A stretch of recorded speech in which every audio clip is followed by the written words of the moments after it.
The Ricky Gervais Show on Guardian Unlimited.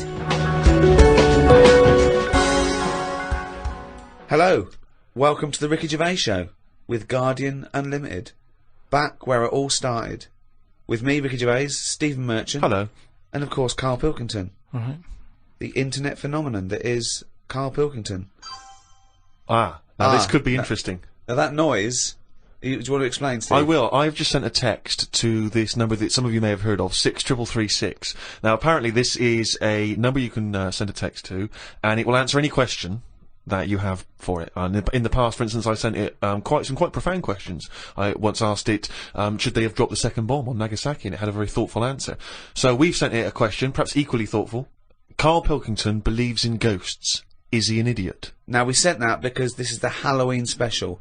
These podcasts are 3 one-off free specials, and they're free because we want to thank people who paid for the audio books we did, the last 2 series. So thank you for that. I've just bought a flat in New York, and Steve's just bought a lovely BMW. Mercedes. Oh, is it a Mercedes? Yeah. Oh, is it? Oh, right, yeah. I haven't seen it yet. Yeah. Carl's having his kitchen done and his boiler replaced. Still not happy. But, yes, thank you. The back catalogue is still available, in audio books on iTunes, but these are 3 free ones. Anyway, the question we asked, 63336, Carl Pilkington believes in ghosts. Is he an idiot? And this is the response.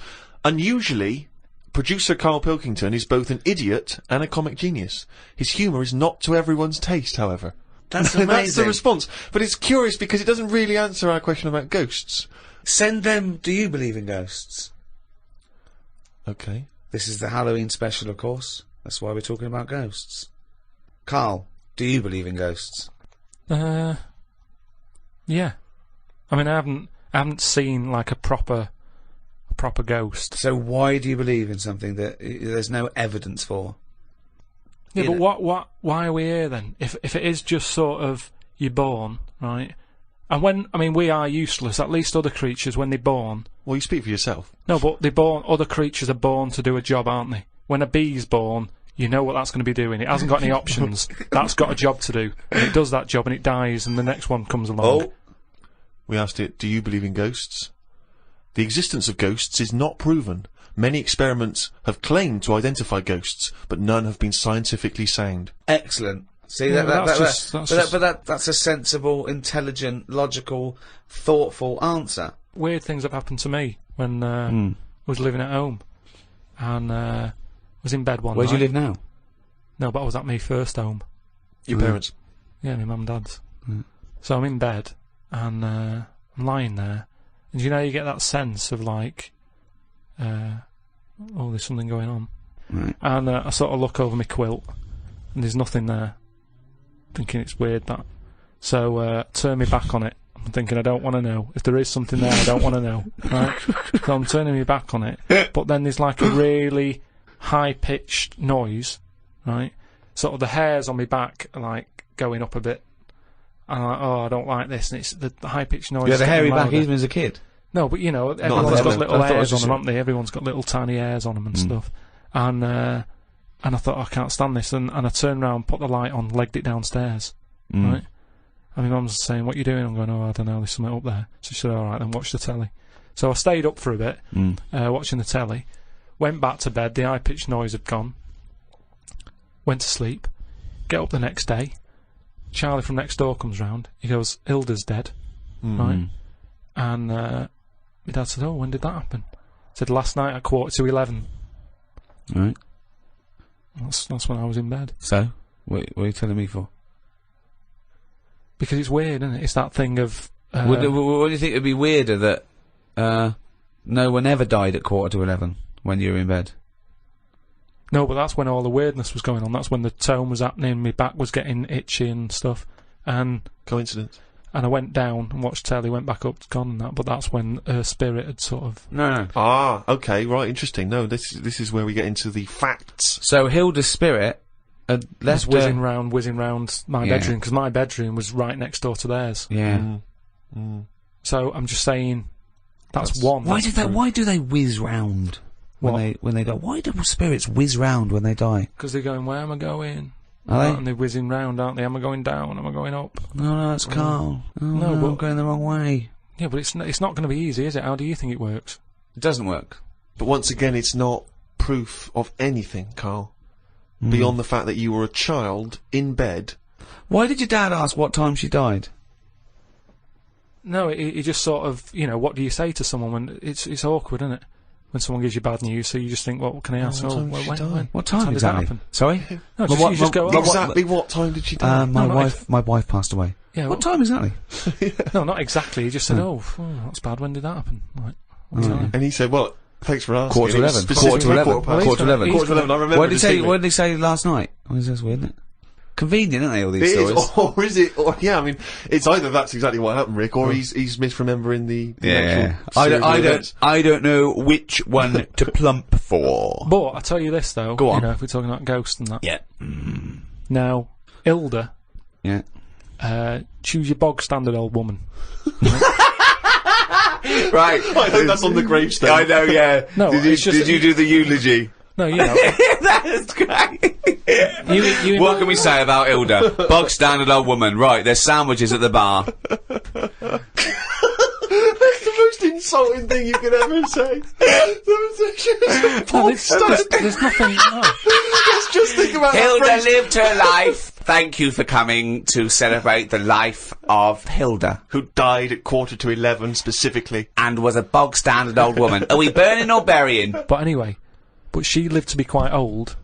Which annoyed you? But yeah, No, in a but- bog standard way. But this is what I was saying about us all living too long and stuff. It just makes it worse when it does come to us being a ghost. I don't know what you're talking Don't know, about that again. sentence made no sense. Just, if you are going to be haunted, right, say, I know you're going to say, well, I don't believe in them, so I'm not worried, so don't be going on about it. But say, like, your new place that you've bought, you move in, and you go to bed, and there's something moving about the room. You see it, it's a ghost. Oh no. Okay, let's for the sake More of argument, likely, a Siamese cat called Ollie. No, because that's probably got its own room, hasn't it? But what I'm saying is, would you prefer to have an old person moving about looking at you, or just a young person? I'd prefer a youngish person who looks normal and is sort of floating about, and you go, all right. That looks normal, floating about. No, but an old woman would really scare me.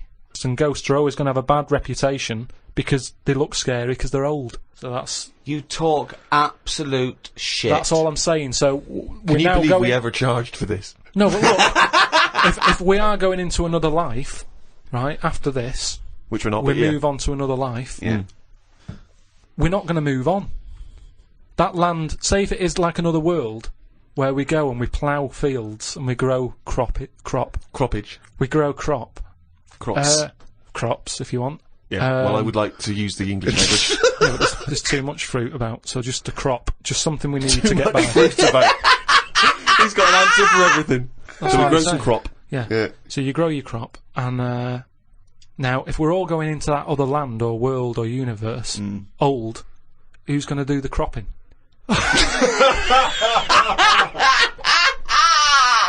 Oh God! Oh, I've never heard so much crop in my life. It's a load of old crop.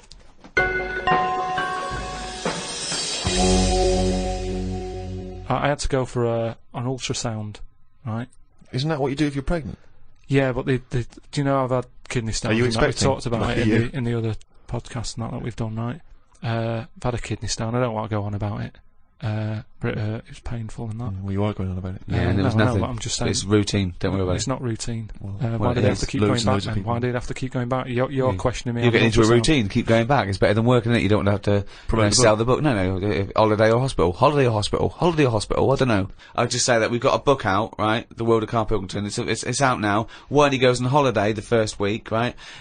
He's in and out of hospital. He's doing no good. He's got to go in again. He goes away with his family like twice a year. Goes away with Suzanne's family twice a year. He's now said he doesn't want to do any press for it because it's boring, or he doesn't want. Why aren't you plugging the book? Well, I mean, if you're an author, you've got to get behind I've it. bought books without hearing someone telling me to buy stuff. No, you're You just buy you're stuff. lazy. You're No, lazy. I'm not lazy. It's just that I'm sick and tired of putting telly on or the radio and having people telling me, oh, you've got to buy this, you've got to buy that. No, I don't have to do anything. I'll have a look myself when I'm in a bookshop. Let them just find it. But there are hundreds and thousands of books, Carl. They may not find it. Well, You're just have trying a to look. direct them towards it. I don't want to direct them to it. I just, if you come across it, But most why of have the you books, put all this work into this book, all these illustrations you've done and because extra I material? enjoyed it for me. Right, but you don't want anyone to read it, Yeah, so they why will just put it read in a drawer? They will read it. They'll find it. People will find it. It's in the shop, isn't it? I'm always finding little books on different things and what have you. Yeah, but you don't read them. You read the first couple of lines and you get it wrong. What, So I went back, right, and they had the ultrasound thing where they're looking to see what else is in there. And when I was in the waiting room, there was a woman there. I reckon she was about 98. Now, why are they rooting around in her to see what's up with her? Just let her die. Do you know what I mean? If she's not in any Jesus. pain, no. All I'm just saying, how long does she want to be around? And the problem is, she went off. Right, I was sat in the waiting room. She went off into the little cubicle to put her a gown on, and because she's old, she can't bend her arms and that. So she came out with it all open on the back, and it was horrible. It looked like a chicken that hasn't been looked after, right? It was all leathery skin and that, right? Now, the thing is, it's all very well keeping people alive, but the surroundings of the body isn't meant to be lasting that long, is it? Do you know what I mean? The actual skin of a body, it's all very well keeping the heart going, checking the kidneys and all that, but we're not meant to be around this length of time. Yet we're messing with it. Yeah. Just do the gown up. You never see insects or anything like that look old. You don't go, look at the state of that. Because they live about 4 weeks! Yeah, but maybe that's the way it's meant to be. In the same way, maybe we were only meant to live to be 40. But why did you go in for your operation then? Why didn't you just think, well, this is it, I've It's had on my offer. time? If they're looking after an old woman who's about 98, I'm having a go. Well, of course. Because you want to live on. She might have been fed flirting with you. No, she was. Keeping it open, just so you can have a little look. But I'm just saying, is that right? Is it right that You they're were going checking in her there rooting around and stuff? I didn't like it. I didn't like having it done. I don't like going to the hospital and stuff and the doctors and all that. And she was pushing the thing down, and she said, "Oh, you can have a look if you want." So What down where? On me kidneys, she was pushing like this little scanner thing. Oh, right. She was going to have a look. I was going, I don't want to have a look. She's going, what's up with you? I said, I don't want to see me insides. It's Did not they have normal. did they put a tube down the end of your knob? Yeah, they did all that. We've talked about that in the other. But you were audio unconscious, books. weren't you? Yeah, but it doesn't matter, does it? If you know it's going on, it still bothers you. Just because you're asleep. Well, not really, no. What do you mean? Well, why does it bother you if you're asleep? Well, that's like saying, oh, I woke up and the house was robbed. Oh, it doesn't matter, you're asleep. Well, no, It's but... still going to bother you, isn't it? but you knew it was happening and you did it willingly. Well, It's not pleasant to go in and be made to go unconscious. That's the unpleasant bit, isn't it? And pain. Well, and no, it's more the idea of it, isn't it? That's why, doctors telling you everything they're doing. It's like, don't tell me, you know what you're doing, just do it. I'm not going to have a go at it. It's not like DIY people coming around and going, oh, well, what you should have done there is, and you can go, I'll have a go at that next time on my own without calling you out. Forget kidney stones again. I'm not going to go, oh, I've had it done before, I know what to do, I'll stick it up there. Doesn't happen, does it? But I can't, what was I saying? So anyway, so she was pushing the scanner over me kidneys and stuff. Yeah. Now, it was weird with her, because at no point did she make eye contact with me. Well, I don't understand what that means. Well, she meant to wink and go, your kidneys are fucked. No, but it's just weird that she probably spends her days looking inside people more than she does talking to people. I just thought it was odd that that's how she sees people. When she looks at people, she probably sees kidneys. What, this doctor? The woman doctor. Well, doctor. Yeah. Right.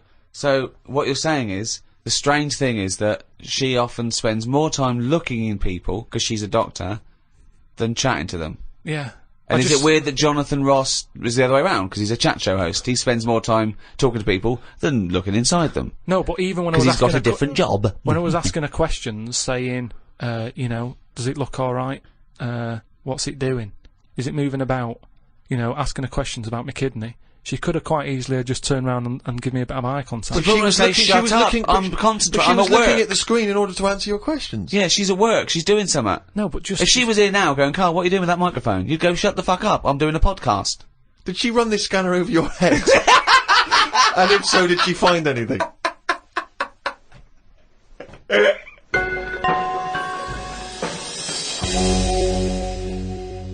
We'd like to try and educate Carl, Rick, as you know, as we have done since we've known him, really, and he doesn't really seem to absorb any information. No. And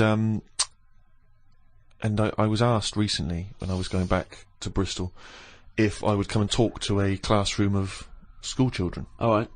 You know, just talking about careers, and particularly my career. And I went down there. It was in Bristol. It was an inner city school, quite rough area.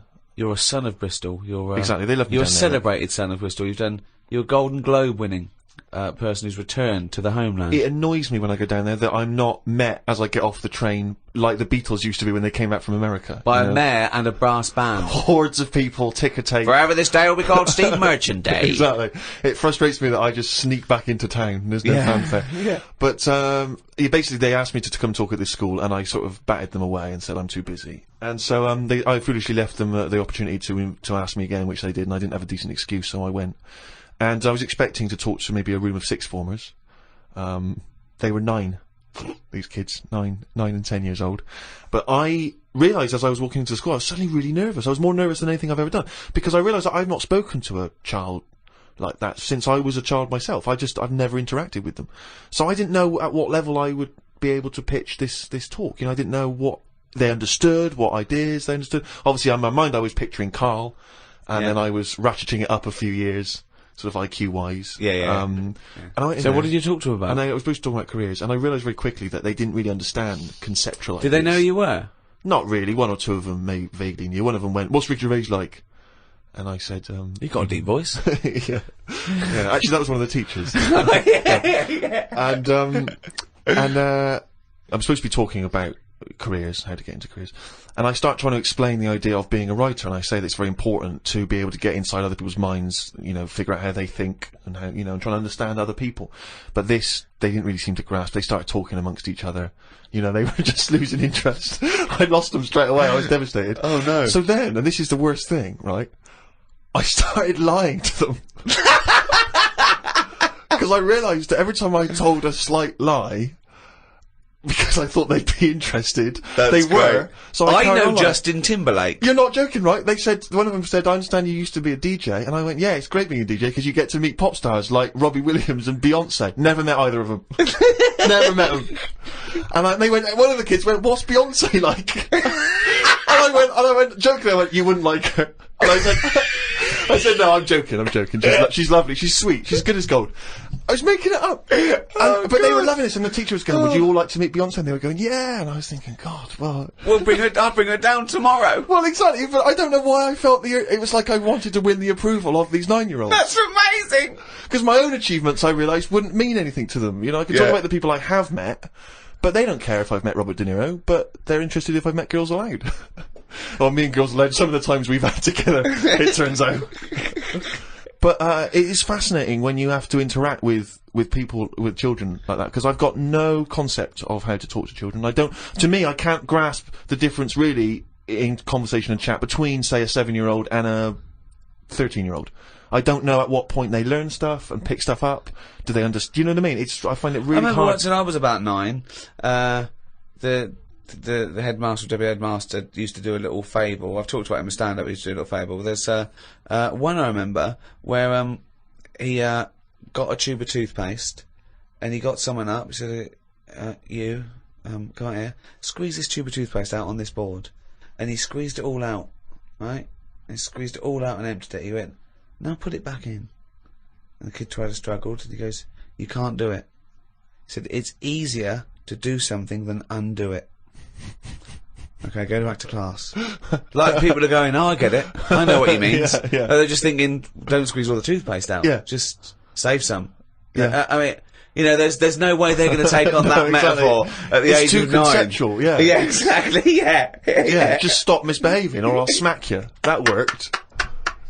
Carl, have you had to have any dealings with kids? How do you get on with kids? Do you relate to them, or are they just as angry and perplexed by your views as we are? I mean, it's with everything, isn't it? Everyone's different and that. I can get on with some young kids alright, and some of them are, like, you know, a bit cocky and what have you. But, I'm sort of getting on with a baby at the moment, because, I've been made a godfather. Think of that. So, Wow, who did they reject? I know. No, I mean, who said no? Yeah. How many people I said no? did. I did at first, and Brilliant. then Suzanne said, "Look, it's not really a choice. It's not like a job interview or something that you're thinking about. Is it a good thing? So you've been asked. You should take it on." But what are they? What if they? Hold on. If you're the godfather of this Yeah. kid, presumably you're friends with them, and they probably listen to this Yeah, they're good podcast. friends. So now they're hearing, for the first time, that you didn't want to be Yeah, godfather. but I think that's good because they can hear that. It wasn't. I didn't just do it because I was asked. I thought about it. I thought it through. I was worried. It was kind of like, is this a job? And I was just. Well, it's asking nothing but tokenistic, is it? You're not. Well, really this is what I looked into. I said, we went back and I said, right, I've been thinking about this thing. I've heard that it's my job. If anything happens to them, I've got to kick in. I'd have to start looking after the baby. So I said, right, how many of you are in your family? If that happens, am I going to start getting a phone call or what? And they said, no, there's a big family. You're not, you're at the bottom of the list. So I was like, how many? And just finding out what their age is.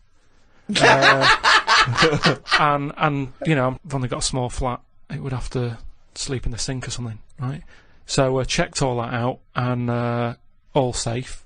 So this baby, it's spooking me out a bit because it doesn't blink, and that's pretty weird when you're sort of talking to it and you're thinking, it's not blinking. Are you sure it's not asleep? No, it's weird. If something doesn't blink, it's like it's evil. Because blinking just makes something look a bit more friendly, doesn't it? And I was stood there, talking to it. I just tell it little stories about anything. It's lying there looking up at me. How old is it? It's must be about 2.5 months. Well then, why are you telling it stories? Because it likes it. But it's just weird how, then I'll sort of forget the story because I'm looking at it going, it's not blinked yet. It's been about 10 minutes, it's not blinking. So then I forget the end of the story and I just walk away because it's not bothered anyway. It's probably not listening, is it? But What a pointless tale! What a pointless tale now and at the time. I think it likes it. The kids like stories, like you say. They're not bothered if it's not true or anything. Or if you walk away before the ending because you've forgotten it. That's Brilliant. why it's not blinking. It's so dumbstruck at the idiocy coming out of your gob. No, but you don't need to hear endings of stories. Maybe, like I said That's to the you. point. That's the point of a story, isn't it? No, it's not. That's the point why people. That's why people like stories because they're hooked into knowing what happened. No, because there's loads of films that happen and they have a funny ending. You leave there going, I wonder what's meant to happen. And you make it up in your own head. You go, well, I bet what happened is that person went off and got married to that woman, and they lived happily. And then in your head, it's the truth. It's actually what happened. But I think that's better. Why are we told everything? Because So what would your end be to a story such as The Elephant Man? Okay, he's rescued from the freak show, he's put in the hospital, he becomes something of a celebrity, then what happens? He discovered he had big ears and he could fly, and he joined the circus and he was the main attraction. I wouldn't change the end that much because at the end of the day, you can't make something up that's not believable. At the end of the day, he's got an head like an elephant. He's not going to have a good life, is he? So there's no point making out that he went on, loads of women fancied him, and he modelled hats. It's not going to happen. So he's got to die. The Elephant Man had to die, but at the same time, Was shot by poachers. show for his tusk. show a few positives, because I'm sure there was good bits in his life. I don't know what they were, but look at everything. What was he like when he was a little baby elephant? They didn't cover what he was like as a kid, but you can get away with them sort of looks when you're a baby. You can be an ugly baby, and everyone goes, "Oh, isn't it nice?" There was some woman in a cafe the other week that I was sat in, and she came up and she sat down with a mate, and she was talking loudly, going on about, "Oh, the baby's lovely." They said it's got lovely big eyes, really big hands and feet. Now that doesn't sound like a nice baby to me. I felt like saying it sounds like a frog, but I thought I don't know her. There's only so much you can say to a stranger. I don't know what kept me from saying it. That's what I was saying before about there's something. It sounds like a frog. There's something inside of you that stops you. Yeah, that's amazing that you had the urge to go, that doesn't sound like a good baby. What, love? I'm just listening to conversation. That baby you're talking about sounds like a fucking frog. Yeah, but something stopped him saying it.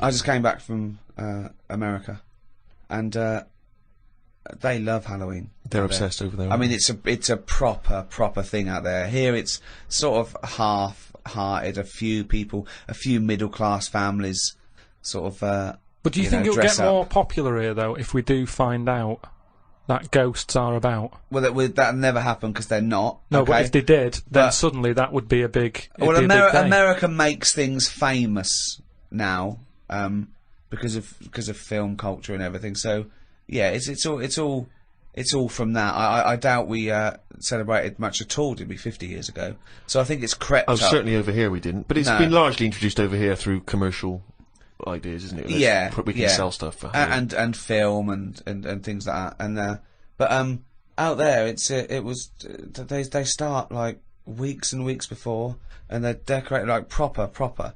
And but I saw a little bakery in Soho, and it didn't look right with cobwebs all over it and spiders on the buns. Yeah. But even though it's fake, it's just I don't think you should do it on a bakery. Do you know what I mean? Yeah, I know what you mean. It's just think that surely puts you off the product a little bit. I always find it a bit depressing. Like last time I remember going into supermarkets and you see sort of these old women who in their 60s and they're doing this job they don't really want to be doing, but they've been made to dress up as a witch or as Cinderella, and it just.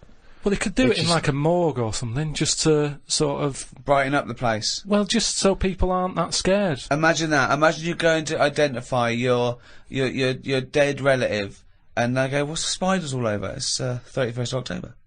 No, oh, okay. But just make it a bit spookier and have a bit of fun with it, and let's not get serious about, like I say, passing on.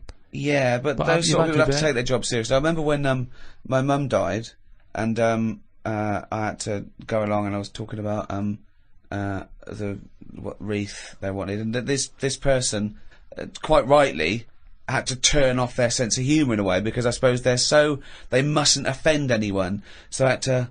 They spoke like that at all times. Yeah. At all times. Okay, and what would you like the wreath to say? She was a mother and a grandmother. I went, yeah, mother, grandmother, and what was her name? I said, her name was Eva.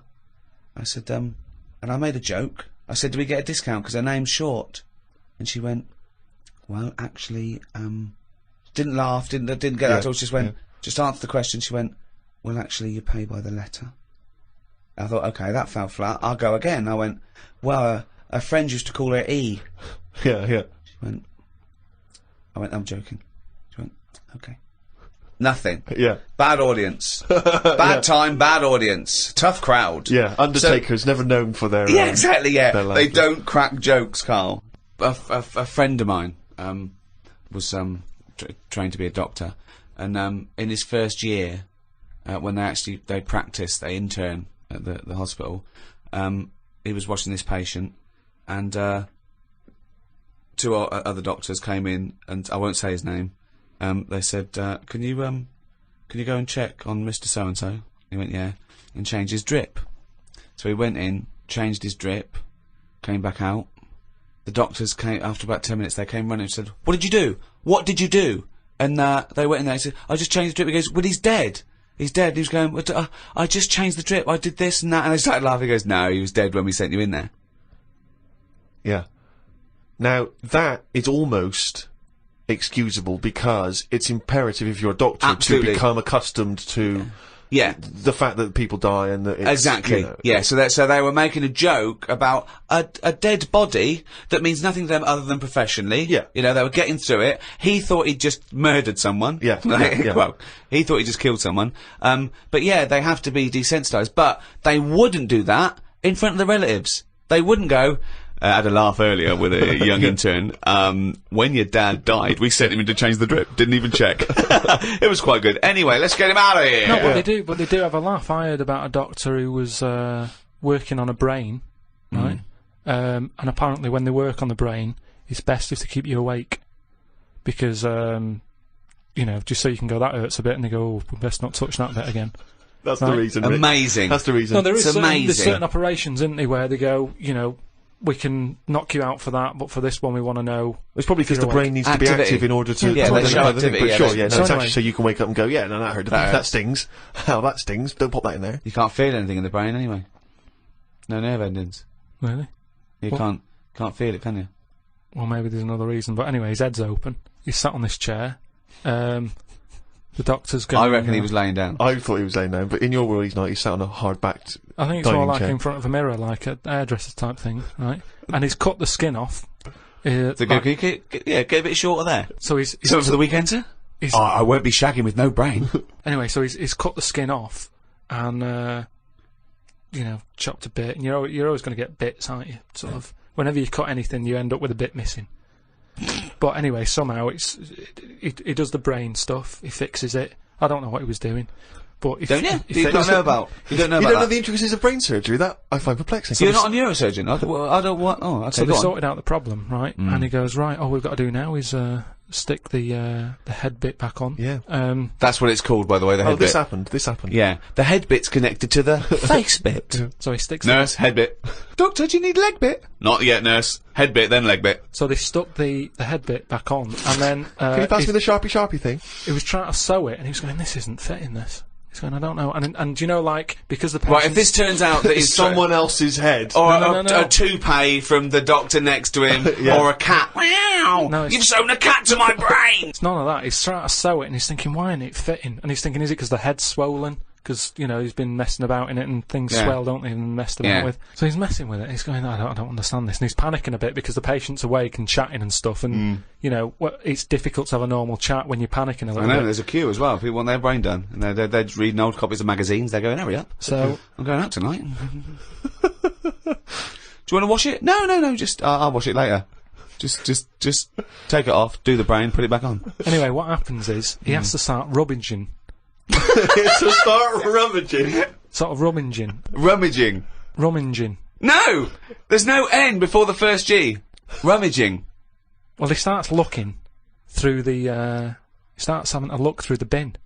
Because, what? Because he knows he's chucked a bit away of the skin. Right. Where is this surgery where a bloke's sitting up in front of a mirror and there's a bin? Is there a little basketball ring above the bin as well? So when he throws things, it goes through there first? I'm just saying that's what happened, and you were saying about things that happen, and you've got a joke about So it. he's rummaging, and what happens? He said to him, the fellow was starting to sense the nervousness, and he said, "What's going on here?" And he says, "Oh, you're never going to believe it. I've lost a bit of your skin. Lost a bit of your head, yeah. I can't." Why did he cut? I don't understand. Why is there...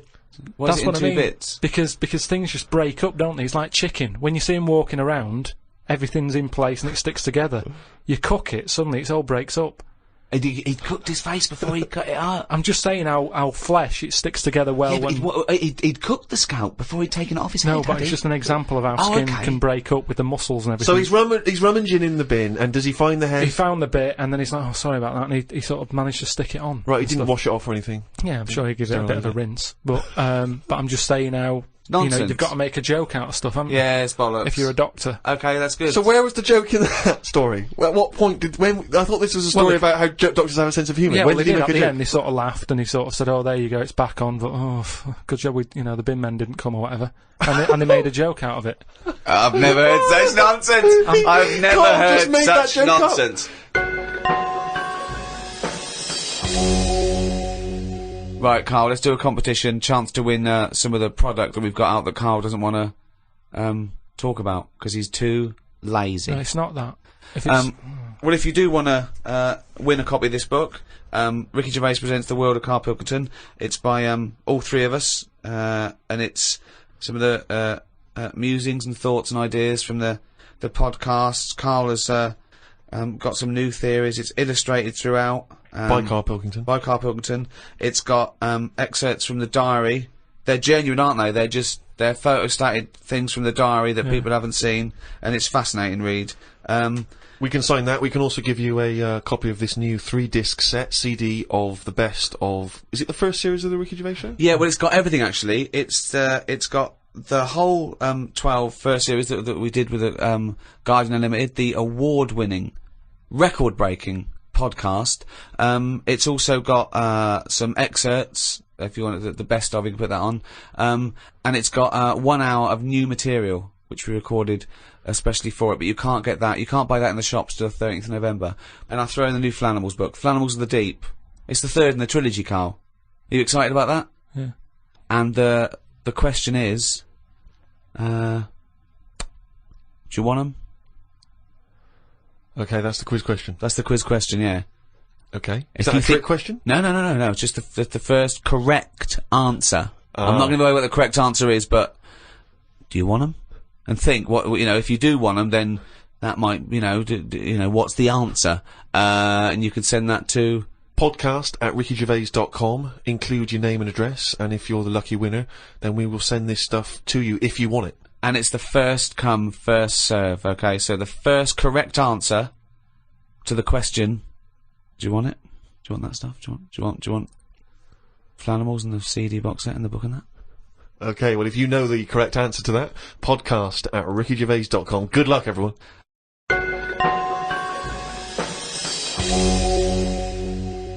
Well, thank you for listening to the first of these 3 special podcasts with Guardian Unlimited. The next one is out for Thanksgiving, 23rd of November. We don't actually celebrate Thanksgiving. What is Thanksgiving?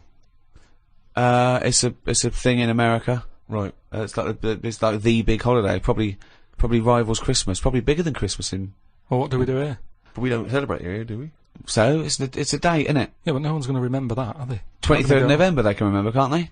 Yeah, but it's nice. Well, they should remember that's one day before my birthday if we're going to celebrate anything. Okay. Well, you've got this one. The next one's the 23rd of November, and the next one's the 25th of December. Well, how can I remember 25th of December? Well, Christmas. that's fair enough. That's Christmas, but Thanksgiving we don't celebrate Thanksgiving. Okay. The next one's out about the 23rd of November. Then after that, about the day before my birthday. Oh, they're going to remember that, aren't they? It's Steve Day in Bristol. Yeah.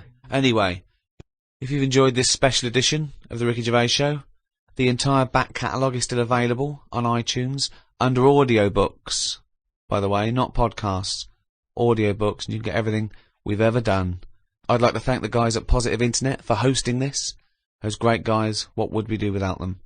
So, it's goodbye from me, goodbye from Steve Merchant, Bye. and goodbye from Carl Pilkington. The Ricky Gervais Show on Guardian Unlimited.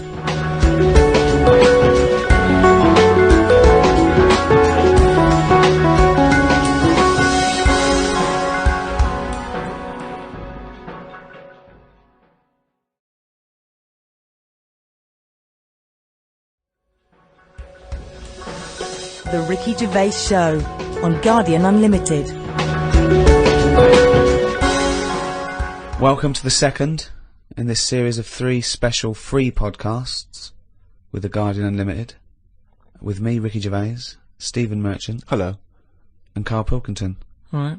These are a special thank you to all the fans that bought the last few podcasts we've done. Still available on iTunes. You can't miss it. It's at #1 in the charts. Carl, it's Thanksgiving.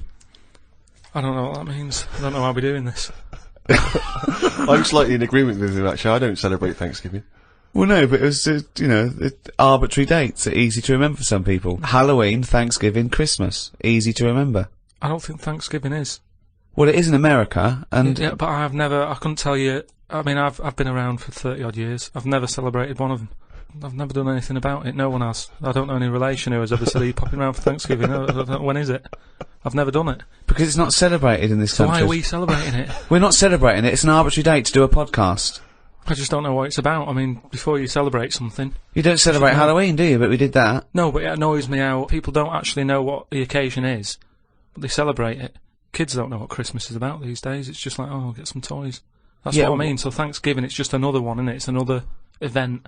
Okay, why do you celebrate Christmas then? Because everyone else does. You can't get Brilliant. away from it. I'd quite happily block it out. If I did a new diary, I'd leave out that date and go, come on, let's get on, let's do something good. Well, you go on holiday every 2 weeks. What's that to celebrate? No, I'm just But saying... people need a little break, don't they? It's a great... He doesn't. Christmas is a great time. Even Yeah, if you but take away the problem religious is, what I aspect. don't like about it is everyone's off at the same time, so everything stops. See, what I'd do is, I'd say to people, do you like Christmas? Yeah. Right, when do you want to celebrate this year? And let them do it whenever they want. Well, that's ridiculous. Why? As long as you're remembering baby Jesus, does it matter when you're remembering him? But I'm an atheist and I celebrate Christmas because it's a time of year where everyone is off and everyone gets together. Yeah, I know. I don't care what they call it. The fact that we're all doing it at the same time is what's nice about No, it. There's a it's sense not. of community. No. National community. Everyone shuts down by about December 15th or whatever. and then it doesn't get going again till like January the 6th. But what is it you're missing out on during this period? Just there's like 2 weeks there. That bit between Christmas and New Year, you might as well delete that out of the calendar. Yeah, because heaven forbid you can't pop down the library because it's closed. all that reading you've got to catch up on. I'm just saying that we're wasting time. What are you doing that? I've never seen anyone on this planet waste as much time as you. If you're not on holiday, you're following an insect around the fucking park. So don't give me that shit. I'm just saying that I don't like fun. Never a true Well, there we are. We've got to the nub of it here. You don't like fun. This is true. You don't like Christ anything. almighty, you do not like fun. No, organised fun. I hate that thing. I've said it a bit before about, it's that date, that's what you've got to do. Will there come a time when someone goes, we've done enough of this? Will there come a time, and for Thanksgiving? Possibly. Yeah, possibly, yeah. Things change, don't they? And you'll be happy then, will you? In 5,000 years' time, when we all worship Glong. Yeah. We, just make a change. That's all I want. Because, I've been keeping a diary. Yeah. What did you have in the calf yesterday, for example? We can read about that later. It's just, like Ricky said, are you gonna do, another one next year? And I wouldn't, because it's, you do the same stuff every year, don't you? It's set up the same way. January, February, it's the same thing, it's the same routine. Yeah. And if you're writing in Why a are they book, always doing them in the same order, those months? It sickens me, Rick. I tell you. You see, it's just easy to put stuff off whilst we've got this calendar, whereas if you didn't have a date, you'd have to do everything straight away. What? Say if I was in charge. Oh, God, heaven forbid, yeah. And someone said, that building needs knocking down. Yeah. It's dangerous. If we didn't have a calendar, you go, let's do it now then. Whereas, because we've got a calendar, it's easy to say, next Wednesday.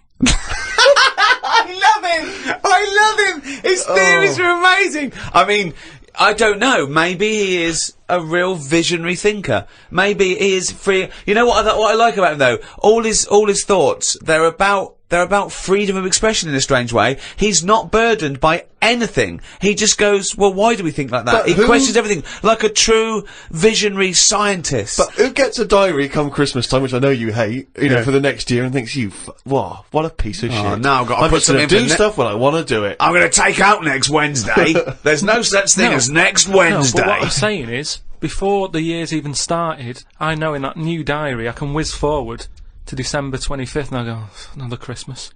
I don't know what you mean. So everything's set in stone before I've even started the new year. It's like, Pancake Tuesday, that's coming up.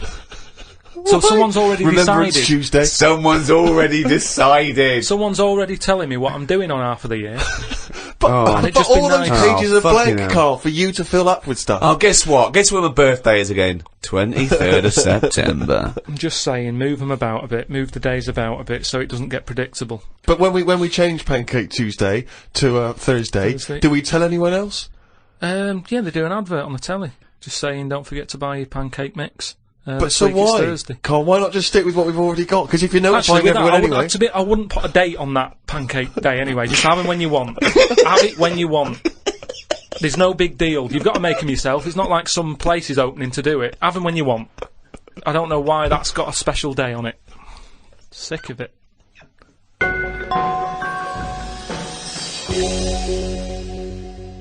Happy Thanksgiving. Thanksgiving is based on new settlers to a new land surviving. Yeah. And I was talking to Carl in the week. We were talking about new settlers and everything, and I was thinking, imagine if you had to start a new settlement now, okay? There's something wrong with the world, okay? The world was kaput, okay? And we found another planet.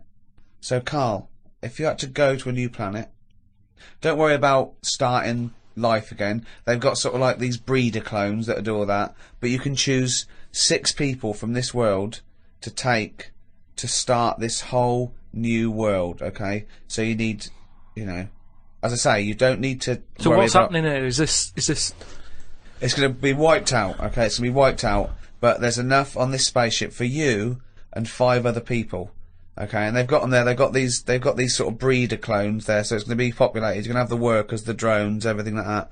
But you want to take 6, I suppose, sort of world lords to teach, to lay down the politics, the teachings, the laws, the government. I'd hate it. And how long have I got to make a decision on it? Till the end of this podcast. Right, go. Who do you take? Who's the first person you take, and why?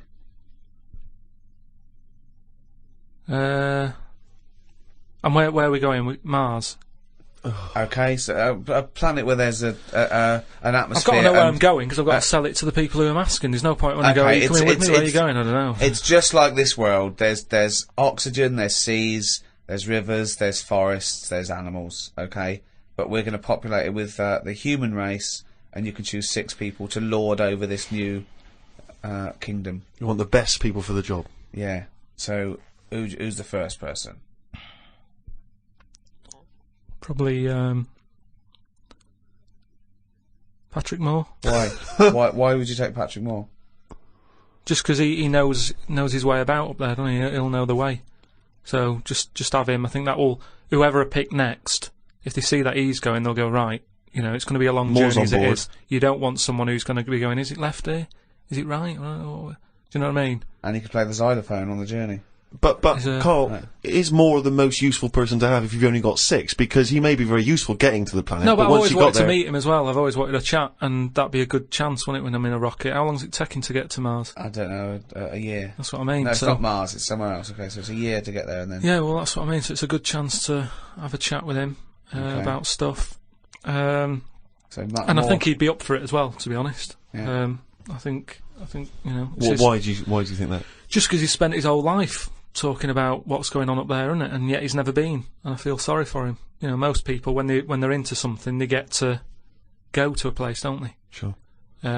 People who don't know who Patrick Moore is, he's an 80-year-old Astronomer. Yeah, that's what I mean. So let him have a bit of a good life. So Moore's on board. Yeah, Patrick Moore. He's on. Right, out 5 others. 4 others now. Jamie Oliver.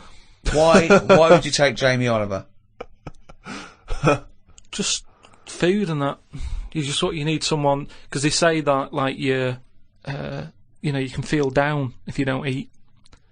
He couldn't convince 8-year-olds to eat a carrot. What's he going to do in this brave new world? They're all going to be on turkey Twizzlers. I think he's got the right attitude. He wouldn't be faffing about. Remember, we've landed now on this new world. Yeah. I don't know what it's like. The people who've Listen, made I love Jamie Oliver. I think he's great. Yeah. But he wouldn't be in my 5 people to start a new world. That's all I'm saying. Nor would Patrick Moore, because he knew the way. Well, what chef would you pick? I wouldn't pick a chef. Why would I pick a chef? Because you want someone who's going to, like I say, food's important. When you're low, there's nothing better. If you're a bit fed up, there's nothing better than having a good... But Carl, I don't think you've quite grasped that these people have to start civilization again. They have to be wise people who can make the laws. Yeah, and before you do all that, you need a good meal. So Jamie Oliver, that's his job. It's like when we get there, that's when he kicks in. Right. He's the first one, really, Can I who suggest gets something? going. Just to save 2 places on Patrick Moore and Jamie Oliver, take a map and a cookbook. Okay, who's number 3? What sort of state is this world in? Does it need... Oh, he's going to take a fucking gardener.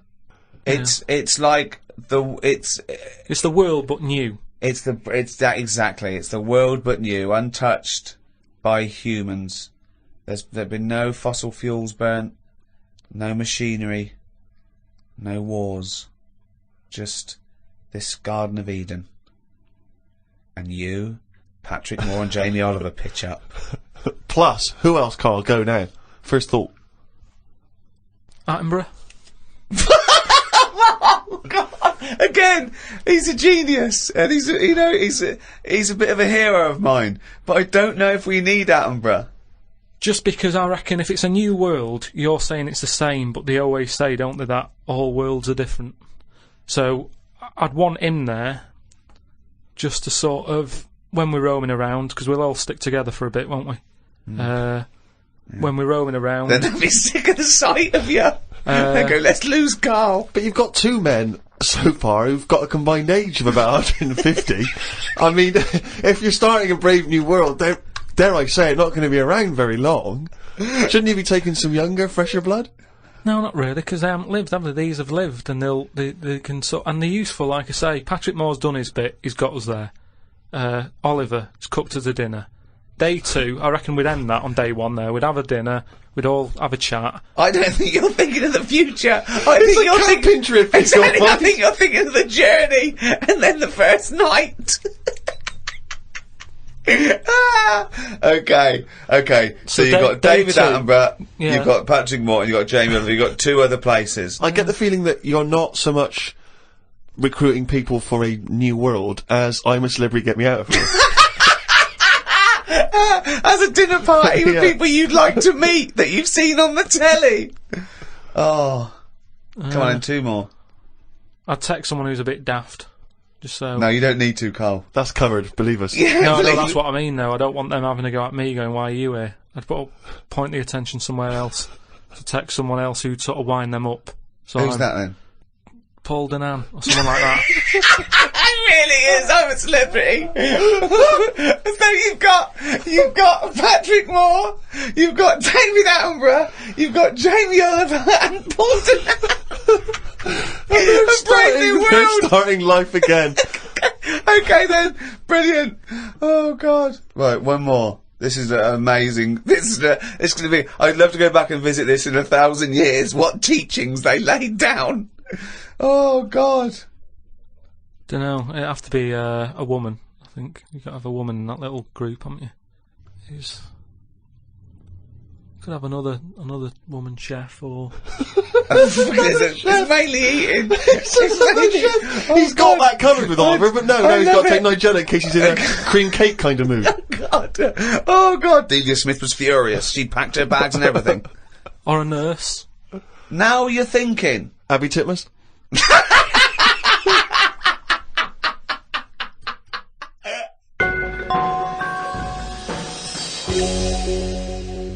Carl, I know you like to be kept abreast of all the latest breaking science news. Did you read recently about the blind mice that they have been able to make see again?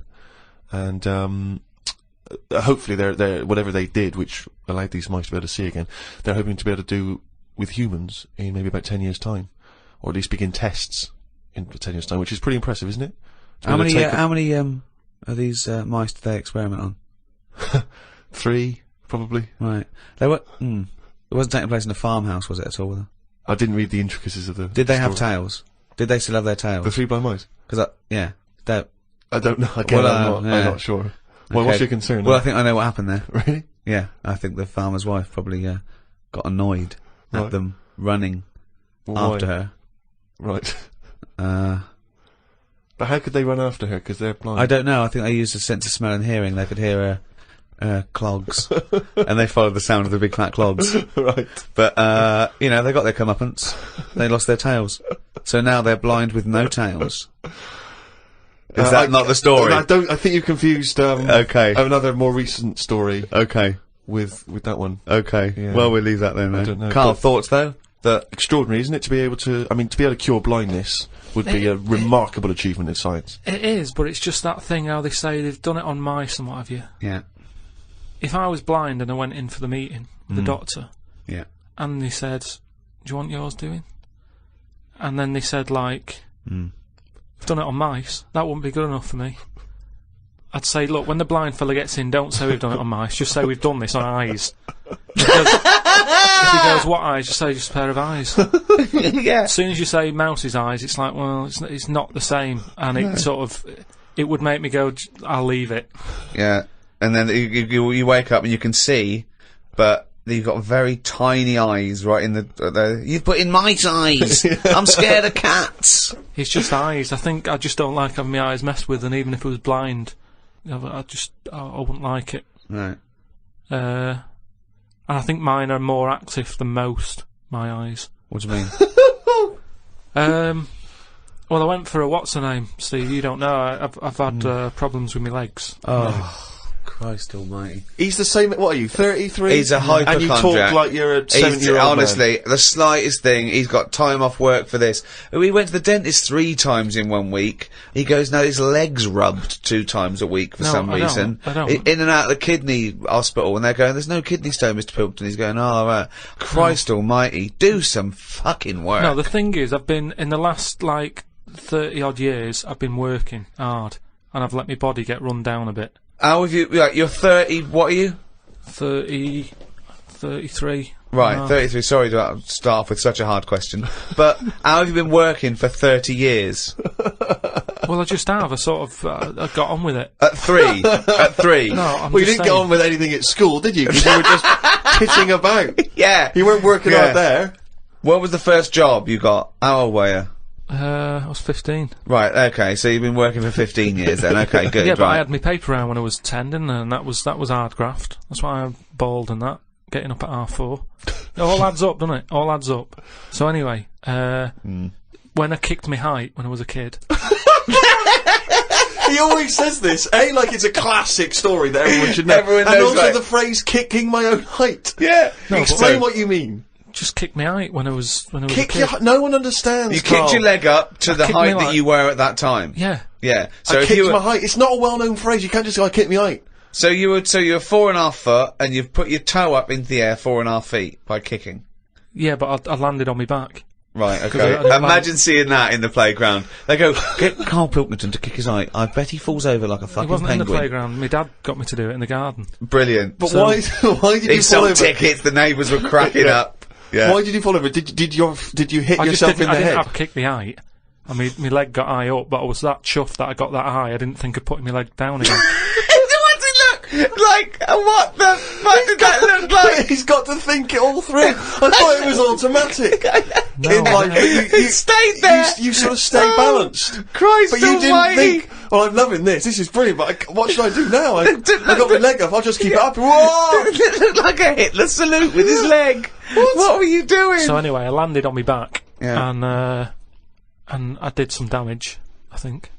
And it's because Definitely. of that. You sure you didn't land on your head? And it's because of that, all them years and what have you. Yeah. I've had like a trapped nerve in my leg. Right.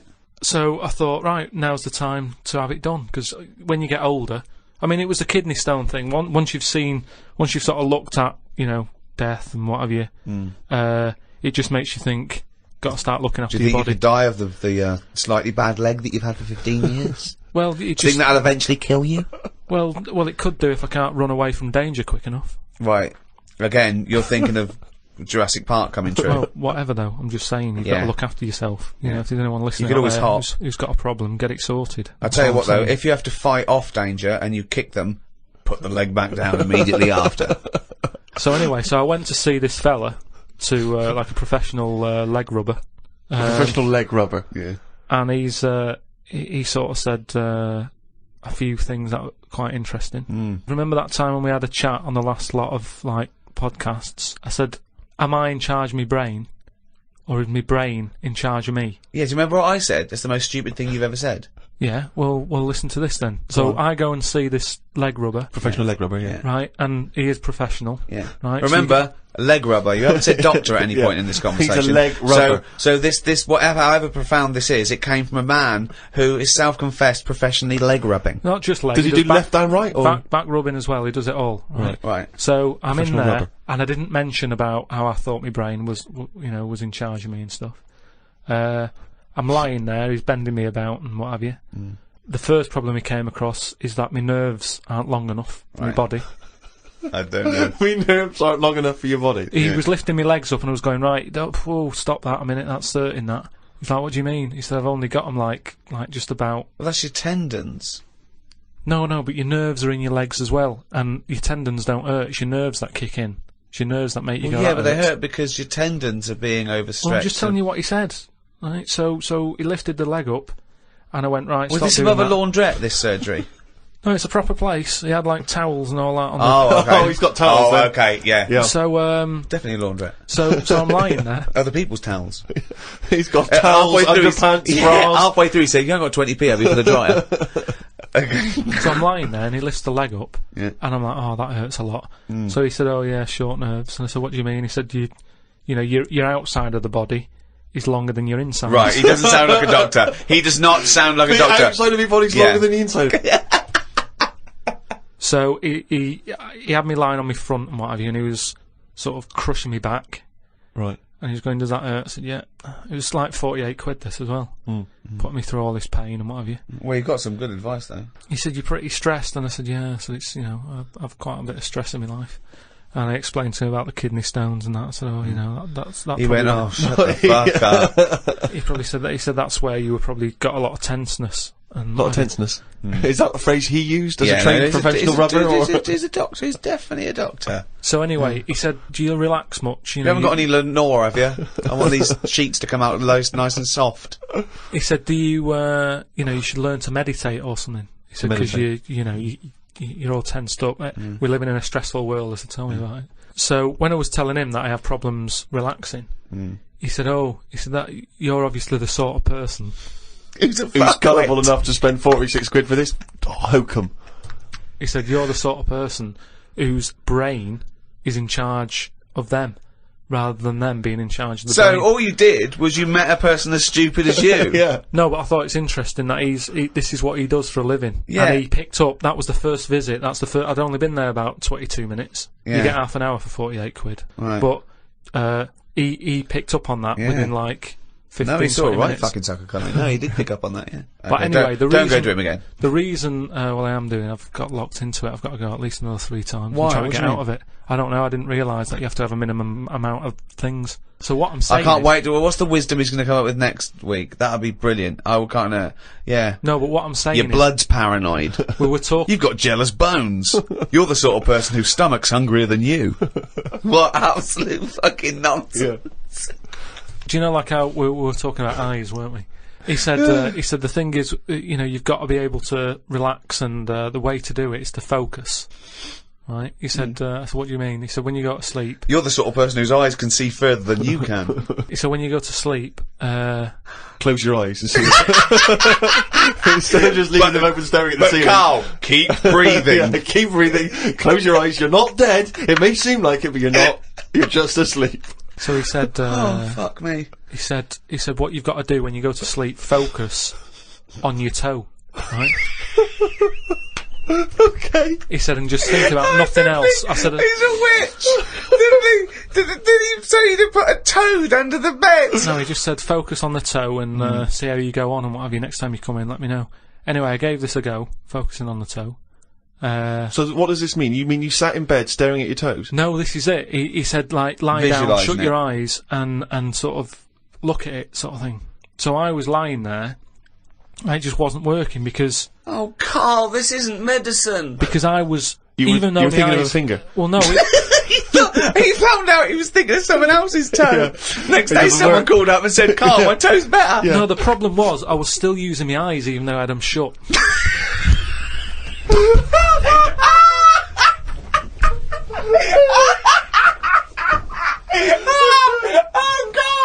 Oh God! Just when I think he could never come up with something stupid, he pulls that one out of the bag. Right. So what does that mean? Oh God! You were still What does that mean? I was straining them.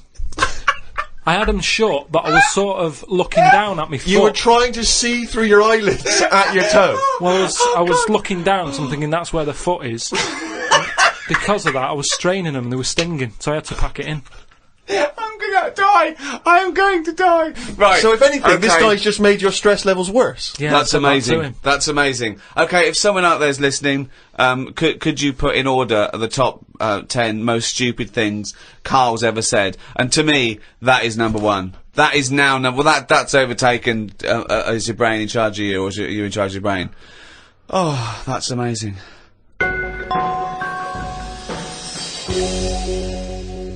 Oh, chimpanzee, that has only gone and written it down.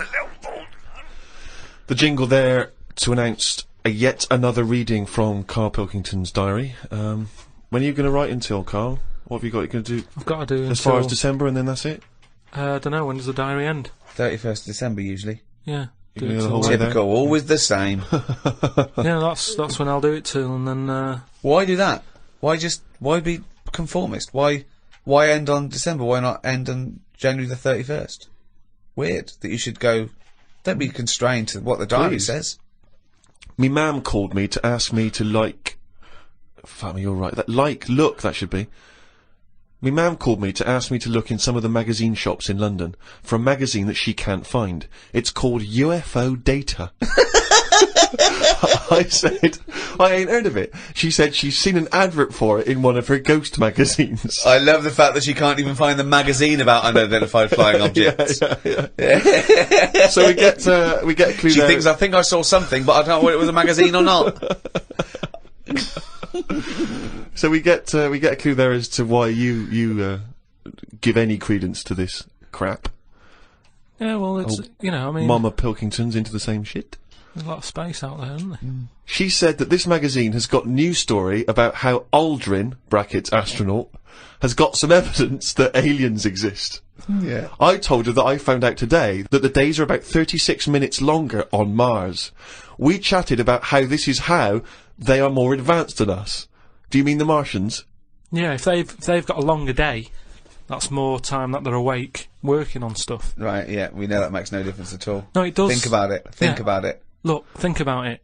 6 o'clock here. Yeah. People are going, see you tomorrow. I'm going home. They'll be going, another half hour. They've got a longer day. Productive. And that's why they're able to fly. That's why they're whizzing around. It adds up, doesn't it, over the years? Christ almighty, what drivel! Suzanne got in from work at 11:30. I told her about the UFOs in Mars. She said she's too tired to chat. I said, does it mean aliens will be more tired than us, or do they get more sleep? I got no answer.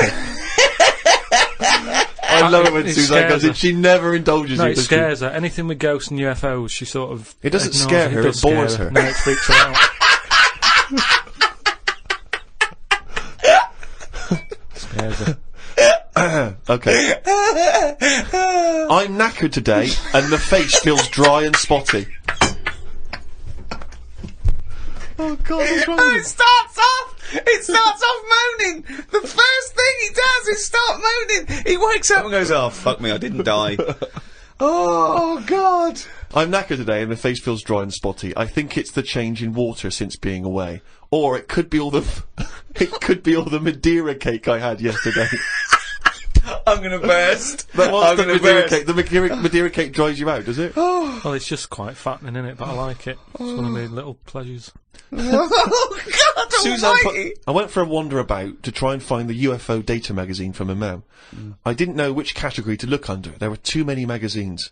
I noticed how on the rude magazines, the women are being pretty rude on the cover, but on the gay magazines, it's just a fella smiling, showing a bit of arse. I don't know why gay blokes would buy it. Blokes have got their own knob to look at if they like knobs.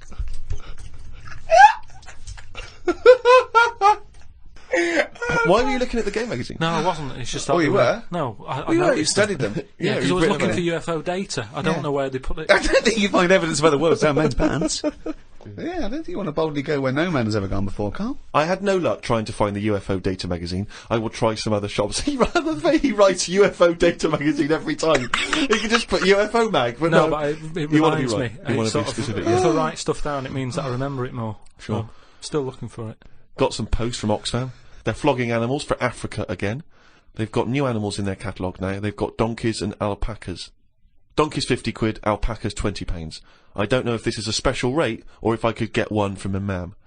She's been saying how they've been missing having a pet since they had the cat put down. Sorry, you don't get it. If you buy that for someone, you don't get it. Yeah, but they're not bothered where they're going. Yes, as long they as they're do. getting Of the course money. they don't. They don't deliver them. It's not like they're in a warehouse wondering, people thinking, I hope people buy this. They're going to put them out there. They're. But at the end of the day, 50 quid's 50 quid, and they're not bothered. If they're Right. sending an alpaca to Africa, Yeah. and I'm saying, can you get one to London? To them, that is less hassle. Right. Carl, that's not how it works. You can't just go and say, oh, I'll have one of them. They're not bothered. It's for charity. Carl, of course they are. You can't buy an alpaca for 20 quid. Christ almighty. Plus postage and packaging. They're big bastards. Read about a pub that is getting some stick because they've stopped a horse going in. It's been the horse's regular for ages, but there's been some new owners who've taken over the pub and they said they're serving fresh food and don't want a horse in there anymore.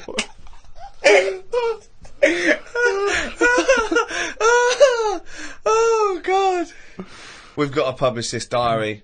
There's some dynamite stuff in We've here. got to publish the diary. I mean, this is never mind, peeps. Can't we put this out next year or something with a special CD? It's amazing. You can't keep this from the world, Carl. I met Suzanne after she finished work, and we went for a brew in another cafe. Gosh, Jesus. It's always having a brew in a cafe. It's like a sitcom. It is. Suzanne said I look tired and fed up. I think it's because I ain't been sleeping. Or the Madeira cake, we don't know. Or he's been going to every news agency in London, looking at gay magazines. She taught me some way to breathe that will relax me. I wasn't feeling that relaxed though, because the person behind the counter was banging about making a coffee. Noise stresses me out. I wonder if less deaf people die of stress than people with working ears do. Oh, it's the theories. It is such a noisy world, though, isn't it? It is. London is noisy, very noisy. I think just everywhere, just noise in general. They were saying how, like, every noise has been used at least 5 times or something. What do you mean? Because there's only so many noises in the world. I don't know what you're talking about. I don't know what you're talking about. No, there's only so many noises. What do you mean every noise has been used 5 times? I don't know what that means. I don't know what it means. Because... I don't know. I've no idea. Every noise once has been used at least 5 times. There's only so many noises. It's like a piano, isn't there? There's only so many notes. Yeah. And there's only so many noises. Right. But because there's so much stuff, the same noises are being used again. I don't know what that means. By whom?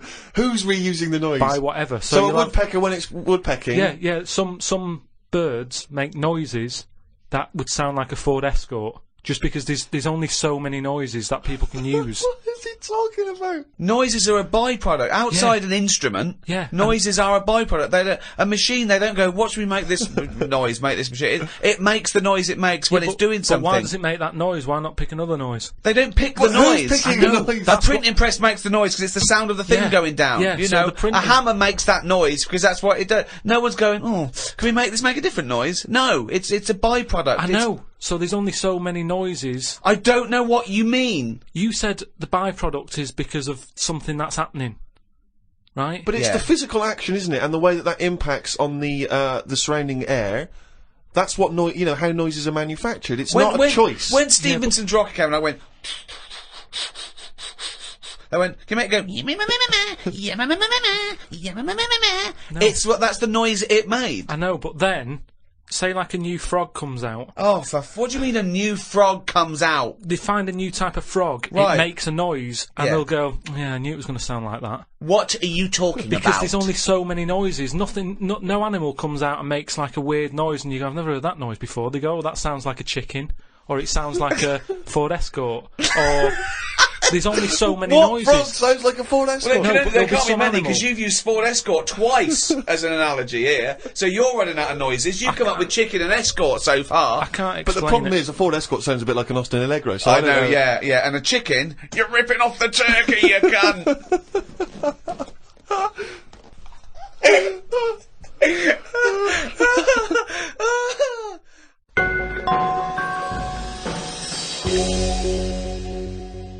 Oh, chimpanzee, that is competition time. I think my worry there is people might get confused with it, because that jingle is very similar to the Monkey News jingle. There's aspects of it that's similar, yeah. Yeah. Some people might have just heard that, and they might have just heard chimpanzee and thought, oh, great, it's Monkey News, but Carl presumably is too lazy to have actually prepared any Monkey News. Oh, I've got some good news about Monkey News, actually. Have you? If you are craving Monkey News, then there is a special Monkey News poster in the CD, the 3 CD box set, the Ricky Gervais Show. Got everything. It's got the 12 shows and MP3, it's got the best of, and it's got an extra hour of brand new material as well. And the reason we did it on CD is because some people were saying, I've heard about this, but I can't listen to it, I haven't got an iPod, I haven't got a computer, so buy that for a friend who can't listen to these. It's the perfect Thanksgiving gift. It is a perfect Thanksgiving gift. Or Pancake Tuesday. Yeah. And we've signed one that's going to a lucky winner. We did a competition on the last podcast to give away one of the CD box sets, the World of Carl Pilkington, and we've signed that, and Flannels of the Deep, the new book in the series. Can you remind us, Rick, of the quiz question?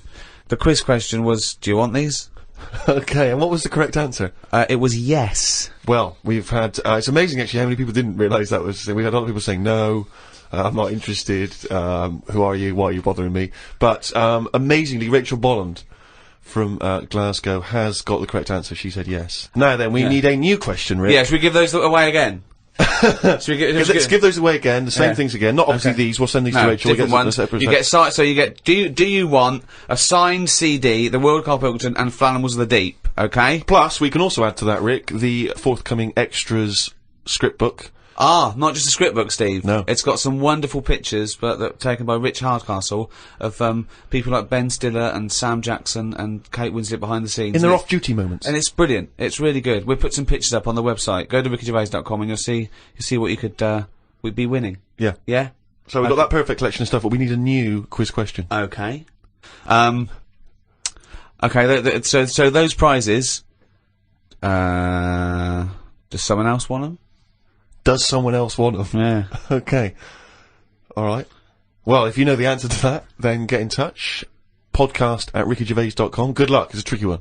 Oh, good luck anyway, because I never read the emails.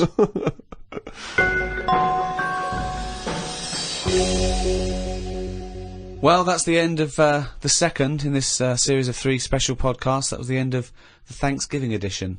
With me, Ricky Gervais, Steve Merchant. See ya. And Carl Pilkington. Right.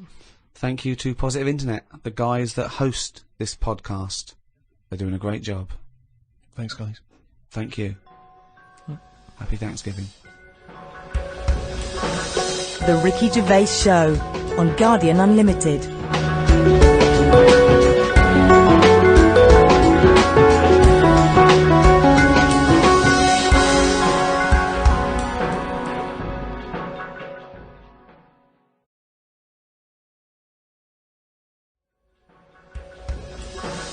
The Ricky Gervais Show on Guardian Unlimited.